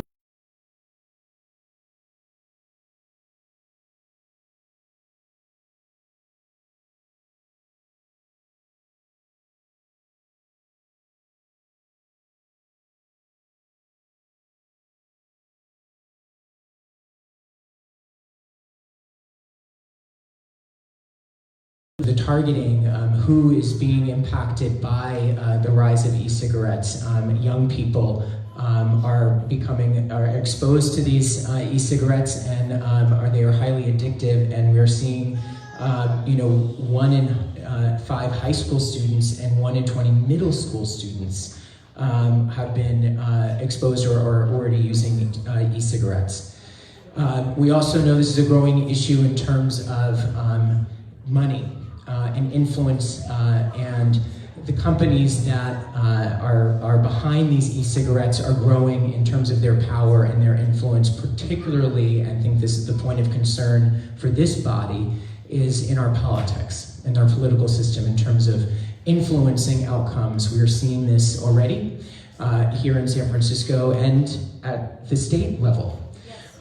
So big tobacco is back, and it is in a changing form. And I think it's cause for concern, which is why this resolution is before you tonight. I want to thank, of course, the City Attorney, Dennis Herrera, and of course Supervisor Shimon Walton for their local leadership on this issue with the legislation that was just passed at the Board of Supervisors that is reasonable regulation of e-cigarettes. And that is moving forward. That is now law. It has passed at the board, and they've been tremendous leaders. Certainly, City Attorney Herrera has been fighting big tobacco for years and has really been a part of that ongoing leadership. And of course, I also want to thank, I see former member Matt Dorsey, who is here, for his support on this.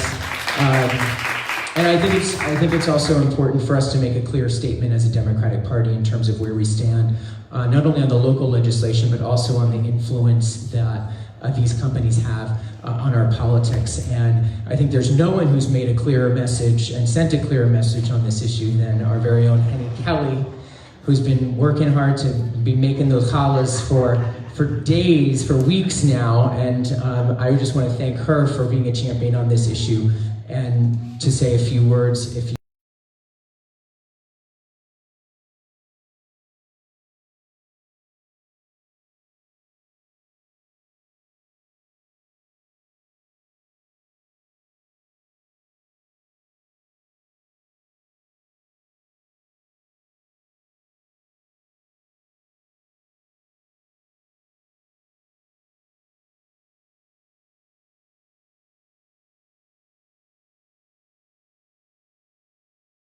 Last year, the percentage of teenagers using nicotine grew at the fastest rate ever recorded for an addictive substance. That's according to the National Institute on Drug Abuse. This is an epidemic. It's serious. This is a public health crisis. And I really appreciate the leadership of Shimon Walton and City Attorney Dennis Ferrer, Peter Galata, and Annie. One child at a time, we're going to beat this thing. Thanks. Well, that's a very formidable team of Dennis Herrera, Shimon Walton, and Henny Kelly. So we're going to hear from our regional director, who in a very shy way brought this issue up at the convention. The thing that gets me about all of this is, I was a teacher for 40 years. Tobacco companies preyed on children when I was a teacher. And now they're preying on children with such a cutesy thing.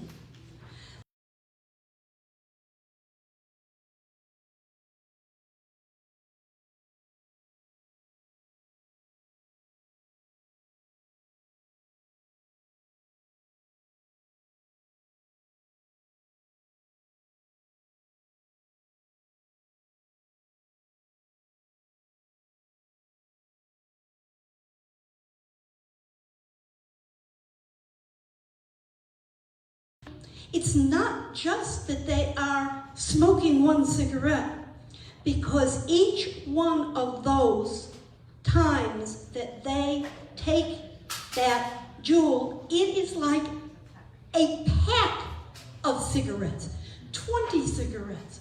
Juul has the highest content of nicotine. This is absolutely terrible. And they are putting out information that is just smeary lies and saying that it is not really tobacco and they're not getting anything wrong. And the page in the book that they paid for really explained how they really were there to help children not use tobacco. Well, I got through one whole speech without one swear word because I didn't want to be called down. But I'm not going to be able to do that much longer. The thing is that we have to fight this, and it is tremendously important that we, as a party, basically explain to the public what this piece of legislation or initiative that Juul is putting up, if they get the signatures, is absolutely a false statement. They are trying to get around everything just the way the tobacco companies did, and their 35% of their money is tobacco money, and it'll probably get higher. Please do this without anybody saying, oh no, Juul's okay, because if you say, oh no, Juul's okay, I'm going to hit you with my last call. Okay. So, colleagues, we have any questions? Yes, member Tom Shea.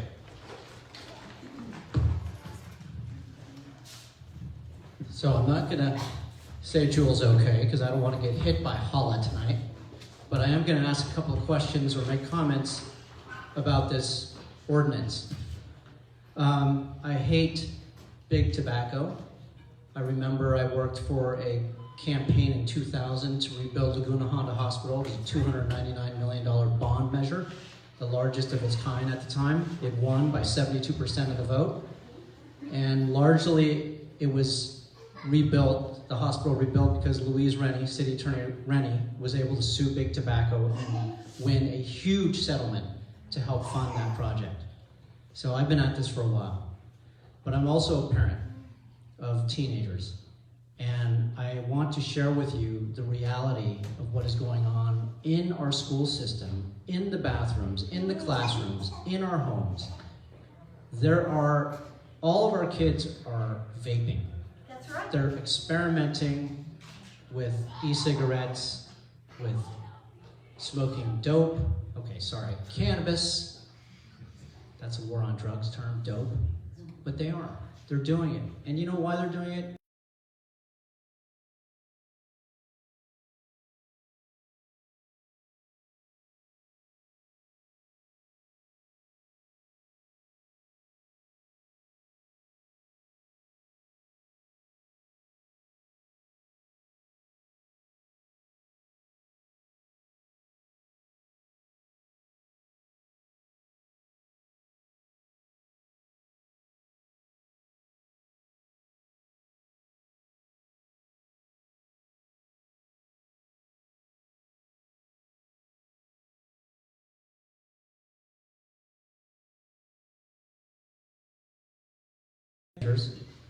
The reality is this law, as good as it feels for all of us, as good as it feels for the makers of the law, is only going to have terrible, unintended consequences. Number one, jewels are poison.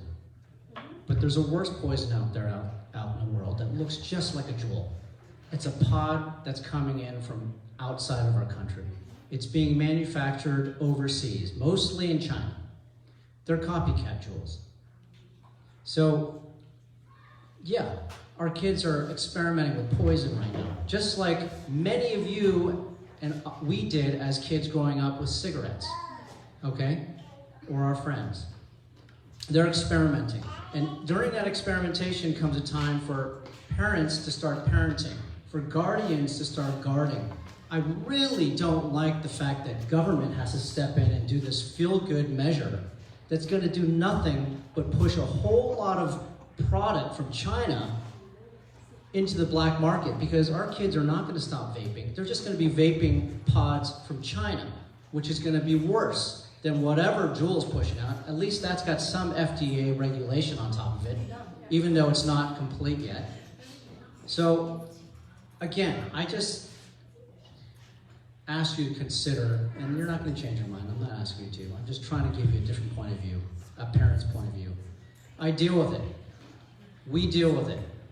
I'm trying to educate my kids. I'm trying to let them know the downside of nicotine, to think about their futures. I'll let you know what happens in a couple of years, if I'm successful, without the ban. But I believe that this ban is going to push a tremendous amount of other material into the black market. And unfortunately, it's not going to stop us. Tom, perhaps I could allay some of your concerns because you used the word ban. This is not a ban. So the Chronicle has got it wrong. Matt and others that have been working on this issue of advocacy. This is not a ban. And if you look at the specific wording of this, it says that the legislation would temporarily prohibit the sale until the Food and Drug Administration has concluded that their marketing is accurate. So, I mean, cigarettes are legal in America because you know what you're getting. So all of us should know when we're going out there later in the future, God, I mean, I hope they don't get the signatures, but if they get the signatures to do whatever they're doing, we as Democrats can tell other Democrats and other citizens of San Francisco, don't believe the nonsense that this is the government trying to say, no. This is, and nor is this a ban. What this is good government. Because it says that it's prohibited until the Food and Drug Administration looks at the way they're marketing it to make sure it's accurate. Because the way they're marketing it is not accurate, and so you shouldn't technically, I mean, I'm a lawyer, but this isn't a ban to say you can't buy This is to say it's not going to be for sale in our city until what is being sold is true. When you go to buy your food, it has a date on it. When you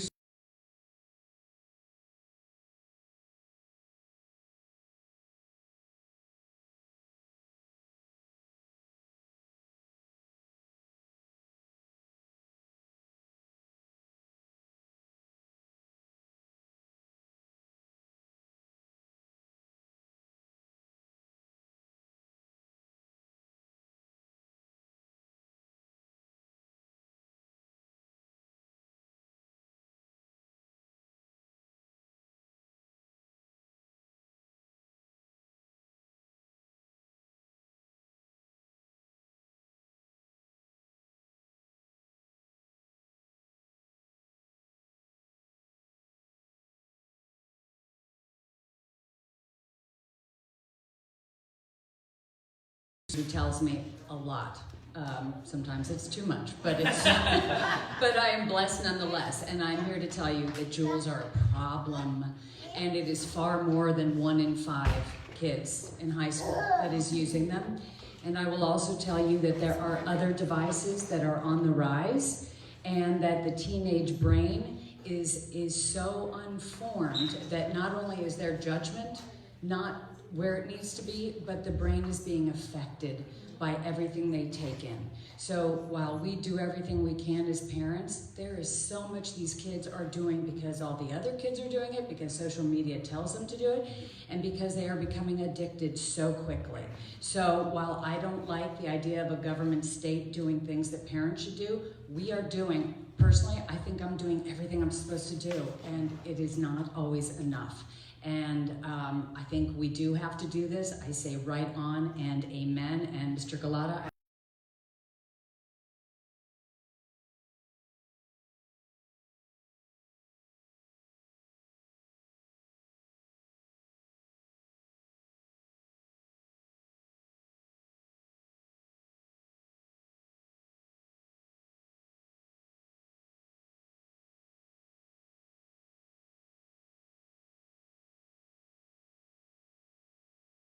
that Jewel and other companies, like to downplay because there was so much focus on tobacco prior, and so and this attack on big tobacco, and then their response is, oh, but we're not big tobacco.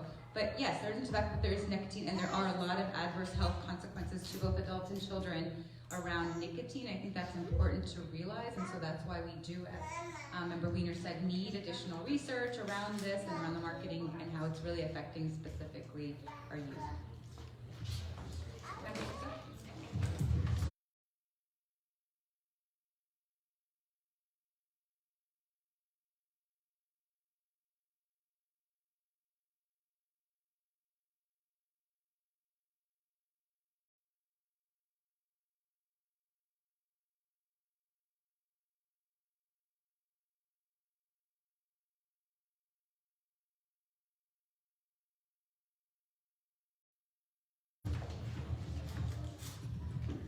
Member Sissa would also like to be added as a co-sponsor to the bill. I will simply note from my own personal experience as someone who stopped drinking and stopped smoking that there was nothing harder than not smoking.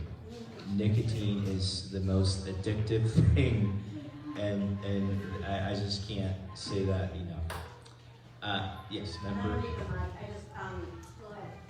Member that just wants to be added as a co-sponsor as well.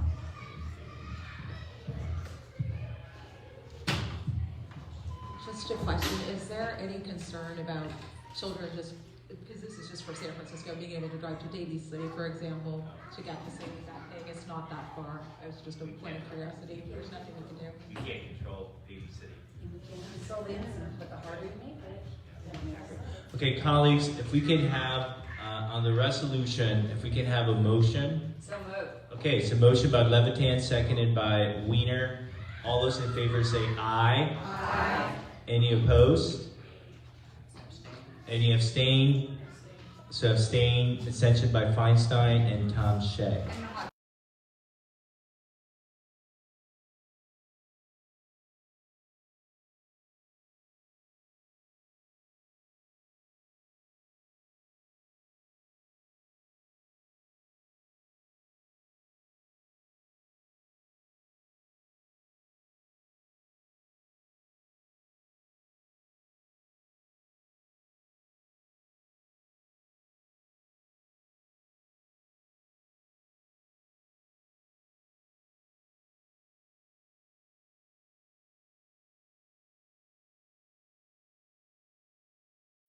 I guess just it's an experience of having several coworkers or folks in their job come to me and say, hey, I had anti-Semitic things happen to me by my supervisor or by my colleagues. I don't know what to do. Who are the resources out there? And I was pretty kind of shocked at how common this was. And I spoke to some other folks. I myself am not Jewish, but I knew how to connect some of these workers both either to their union or to community organizations that could help them. But I started asking other folks that I knew, like, hey, I never heard anything like this happen. This is terrible. And I was shocked to find out that almost everyone I talked to had something happen in the last year or so. And so I felt like, we have taken a lot of positions. We have not kind of put our plan.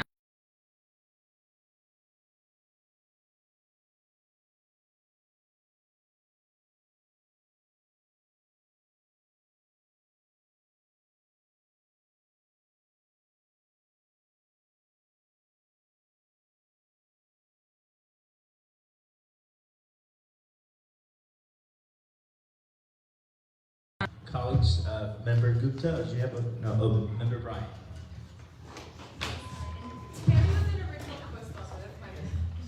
I'd like to be officially added to the conference. So just for the record, this is the resolution by Alexander, co-sponsored by Tammy Bryant. And so I just wanted to say that I really appreciate Elizabeth bringing this forward. I am Jewish, and my mom was born in 1938 and grew up in upstate New York in a small town, and so she faced a lot of anti-Semitism even as a very small child. And I have to say that ever since Trump was elected, it's been very triggering. And we do stand, of course, with Muslims and all of the other people under attack, immigrants, everybody.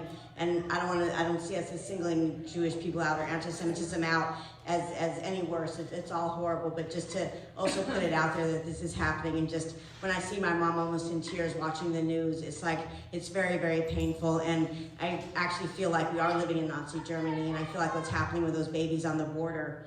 And I, as a Jew, it's kind of off the subject, but I just, as a Jew, feel like I have more responsibility. I haven't figured out how I can do anything. But it's like we're watching the rise of fascism before us, and we're not even stopping it. But I just am grateful to Elizabeth for working on getting this out there, and I'm hopeful that the resolution will have the support of the DCCC, and please add me as a co-sponsor.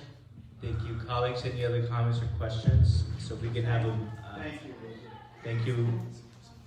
So who'd like to be added as a co-sponsor? Please raise your hand. So Tom Shea, Dufty, Gupta, Campos, Maxwell, Wiener.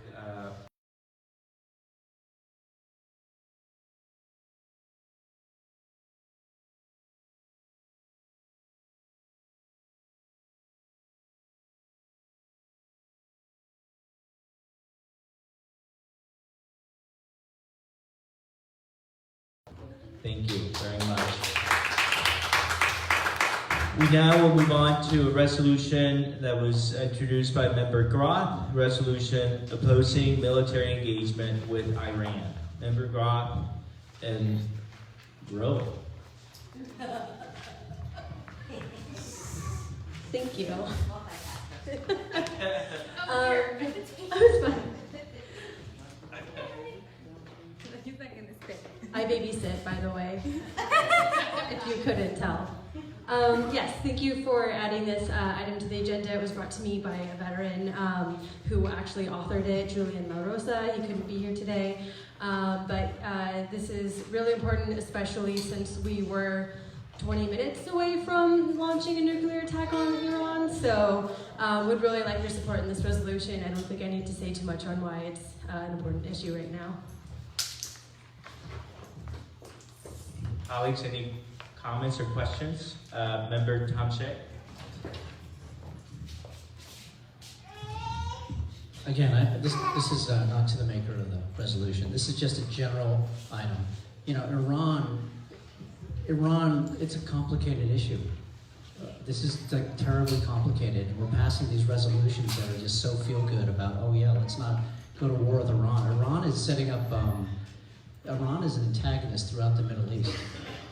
And, they're in Syria. They support Hezbollah. in Lebanon. They have proxy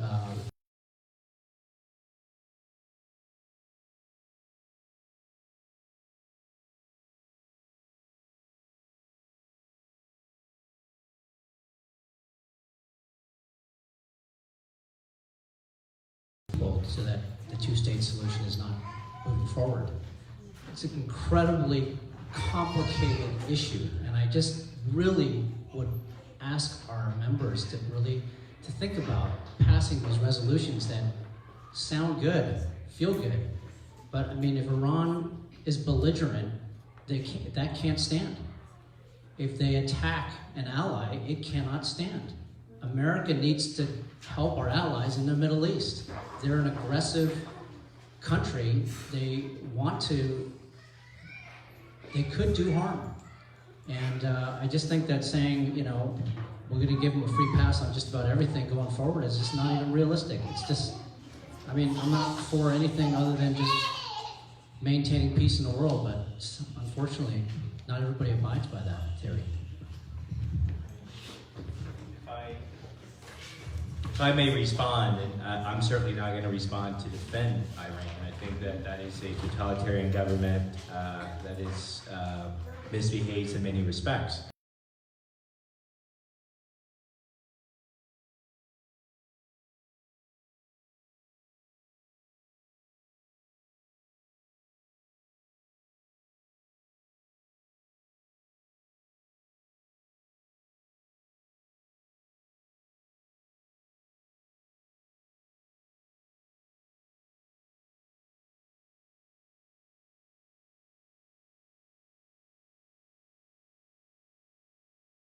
And if, in terms of belligerence, unfortunately, if you ask people around the world in terms of what the most belligerent country is right now, as bad as Iran is, it isn't Iran, it's actually the United States under Donald Trump.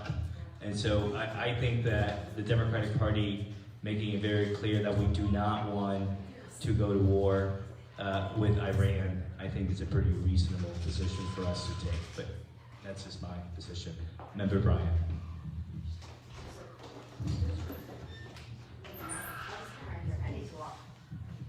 So I would like to be added as a co-sponsor, and I just want to say that I do fully support the resolution, and I think us being part of the San Francisco Democratic Party and one of our members is the most powerful Democrat in the nation, I think it's very symbolic and very important. It's more than just a feel-good statement.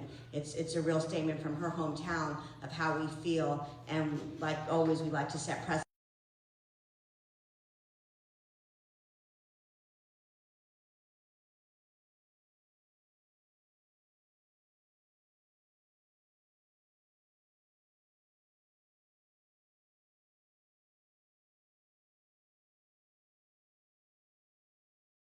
Any abstentions?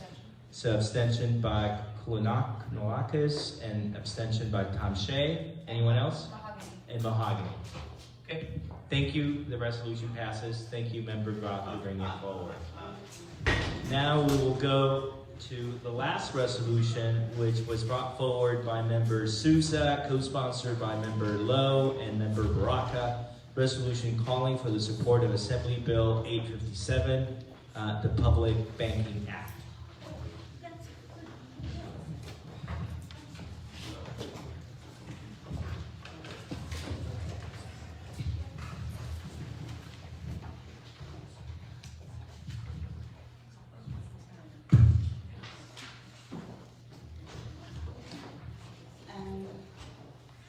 So just to give you a brief recap of what this resolution supports, and the main purpose of this resolution is to support the public bank legislation, AB 857, and to support efforts of a public bank coalition. So this bill would define the term bank for purposes of the Financial Institutions Law and banking law to include a public bank. The bill would define the term public bank to mean a corporation organized for the purpose of engaging in the commercial banking business or industrial banking business that is wholly owned by a local agency as specified local agencies or joint powers authority. And we urge members to join us in supporting this effort of a public bank.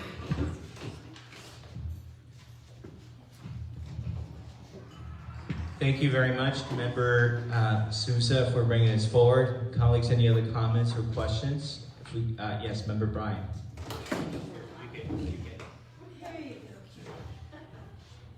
Well, I would like to be added as a co-sponsor, and so would Member De Jesus.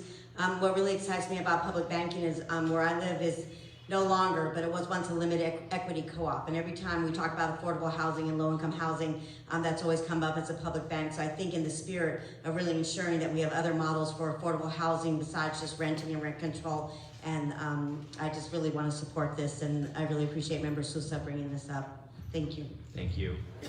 Colleagues, yes, Member Ting. I just want to thank Member Sousa for bringing this forward. Sorry. Because, as you know, so Member Chu is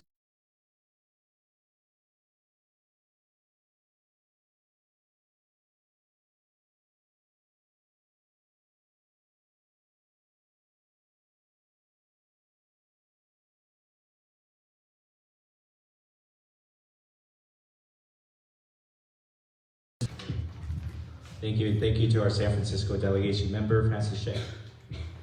Yeah, I thought it'd just be nice, maybe in one of the resolve clauses to reference sort of the resolutions that we've already passed, like just to demonstrate the history that this body has had in supporting, public banking. There have been a number of efforts, locally in San Francisco, and I think it would be nice to recognize that it's, we're not just supporting this. This has been a concept and a policy that we've been supporting for years. Well, I don't know about decades, but years, through resolutions out of this body. So, that might be some language in the resolve clause. Yeah. So we have, yes. Member Cohen. Yeah, to recognize. So Malia would like to add herself as a co-sponsor of this, but she also suggested that we send it to not only the folks detailed in the resolution, but to the entire committee that is hearing AB 857, and she said someone will have to research who all is in that committee, but she feels it should be sent to all. So.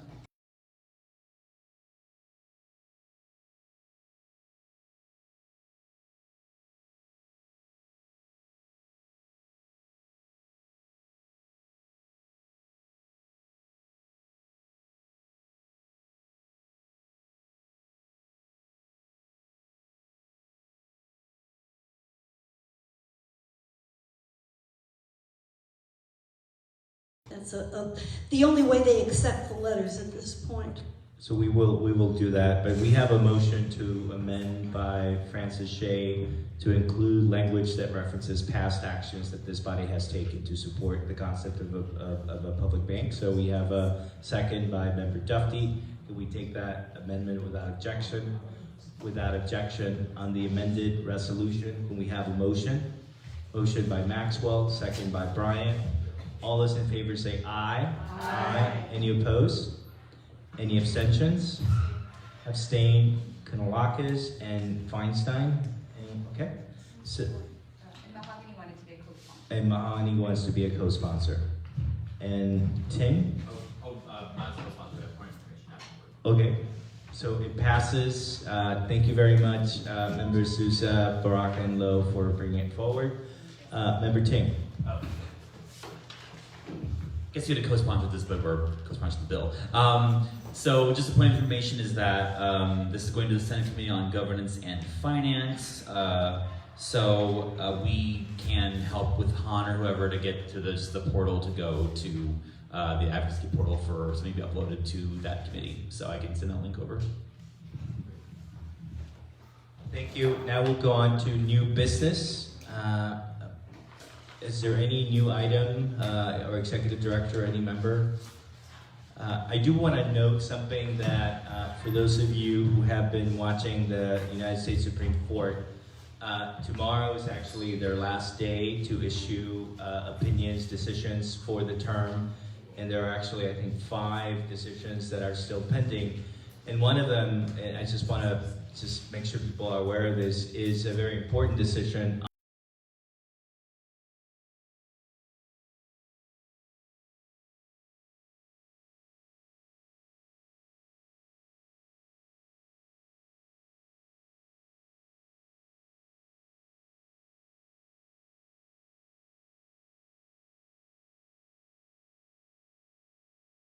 is added is that it will lead to the largest undercount of Latinx and African American people and probably other people of color in the history of the country.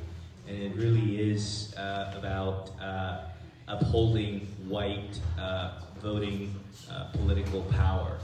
And so please, just keep an eye on that, because to the extent that there's a ruling by the Supreme Court that will impact what happens, that is it. And there is testimony that was presented that shows that the impetus from the White House was to repress the count in communities of color, and also to use that for purposes of gerrymandering. So very important ruling that is issued tomorrow.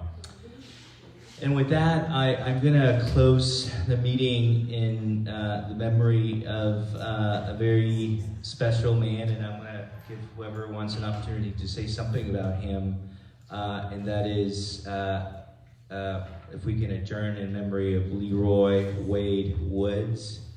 And the last time we had an election for this body, if you may recall, he was actually a candidate for Democratic County Central Committee. And what I would say is that he was truly a class act, a really gentle man, but notwithstanding that genteel way about him, very passionate and hard worker, and just very kind. And so I don't know if anyone wants to add anything about Wade Woods, but unless you're without objection. Yes, Peter. To that, just acknowledging how much Wade gave to the city and to the community.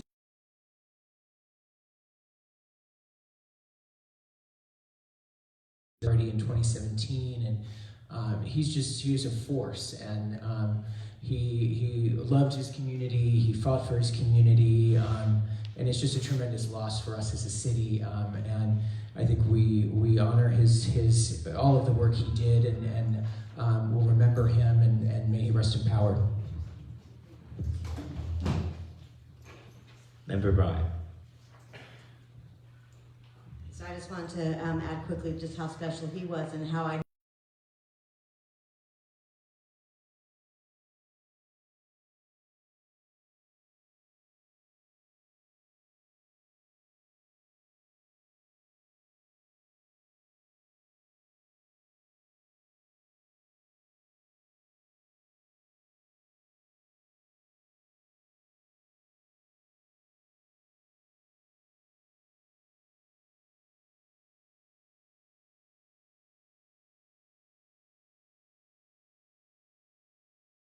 Written about his, his memorial service, about how later in life Leroy Jr. was called Wade, and some lovingly called him Speedy. And Speedy it says here, Speedy had a huge heart, great sense of humor, and a real love for family. Preceding him in glory are his parents, his 4 sisters, and Speedy leaves to cherish his memory 2 daughters, 2 grandsons, 4 sisters, and 3 brothers, and to his many nieces, nephews, and the entire family, we offer our condolences.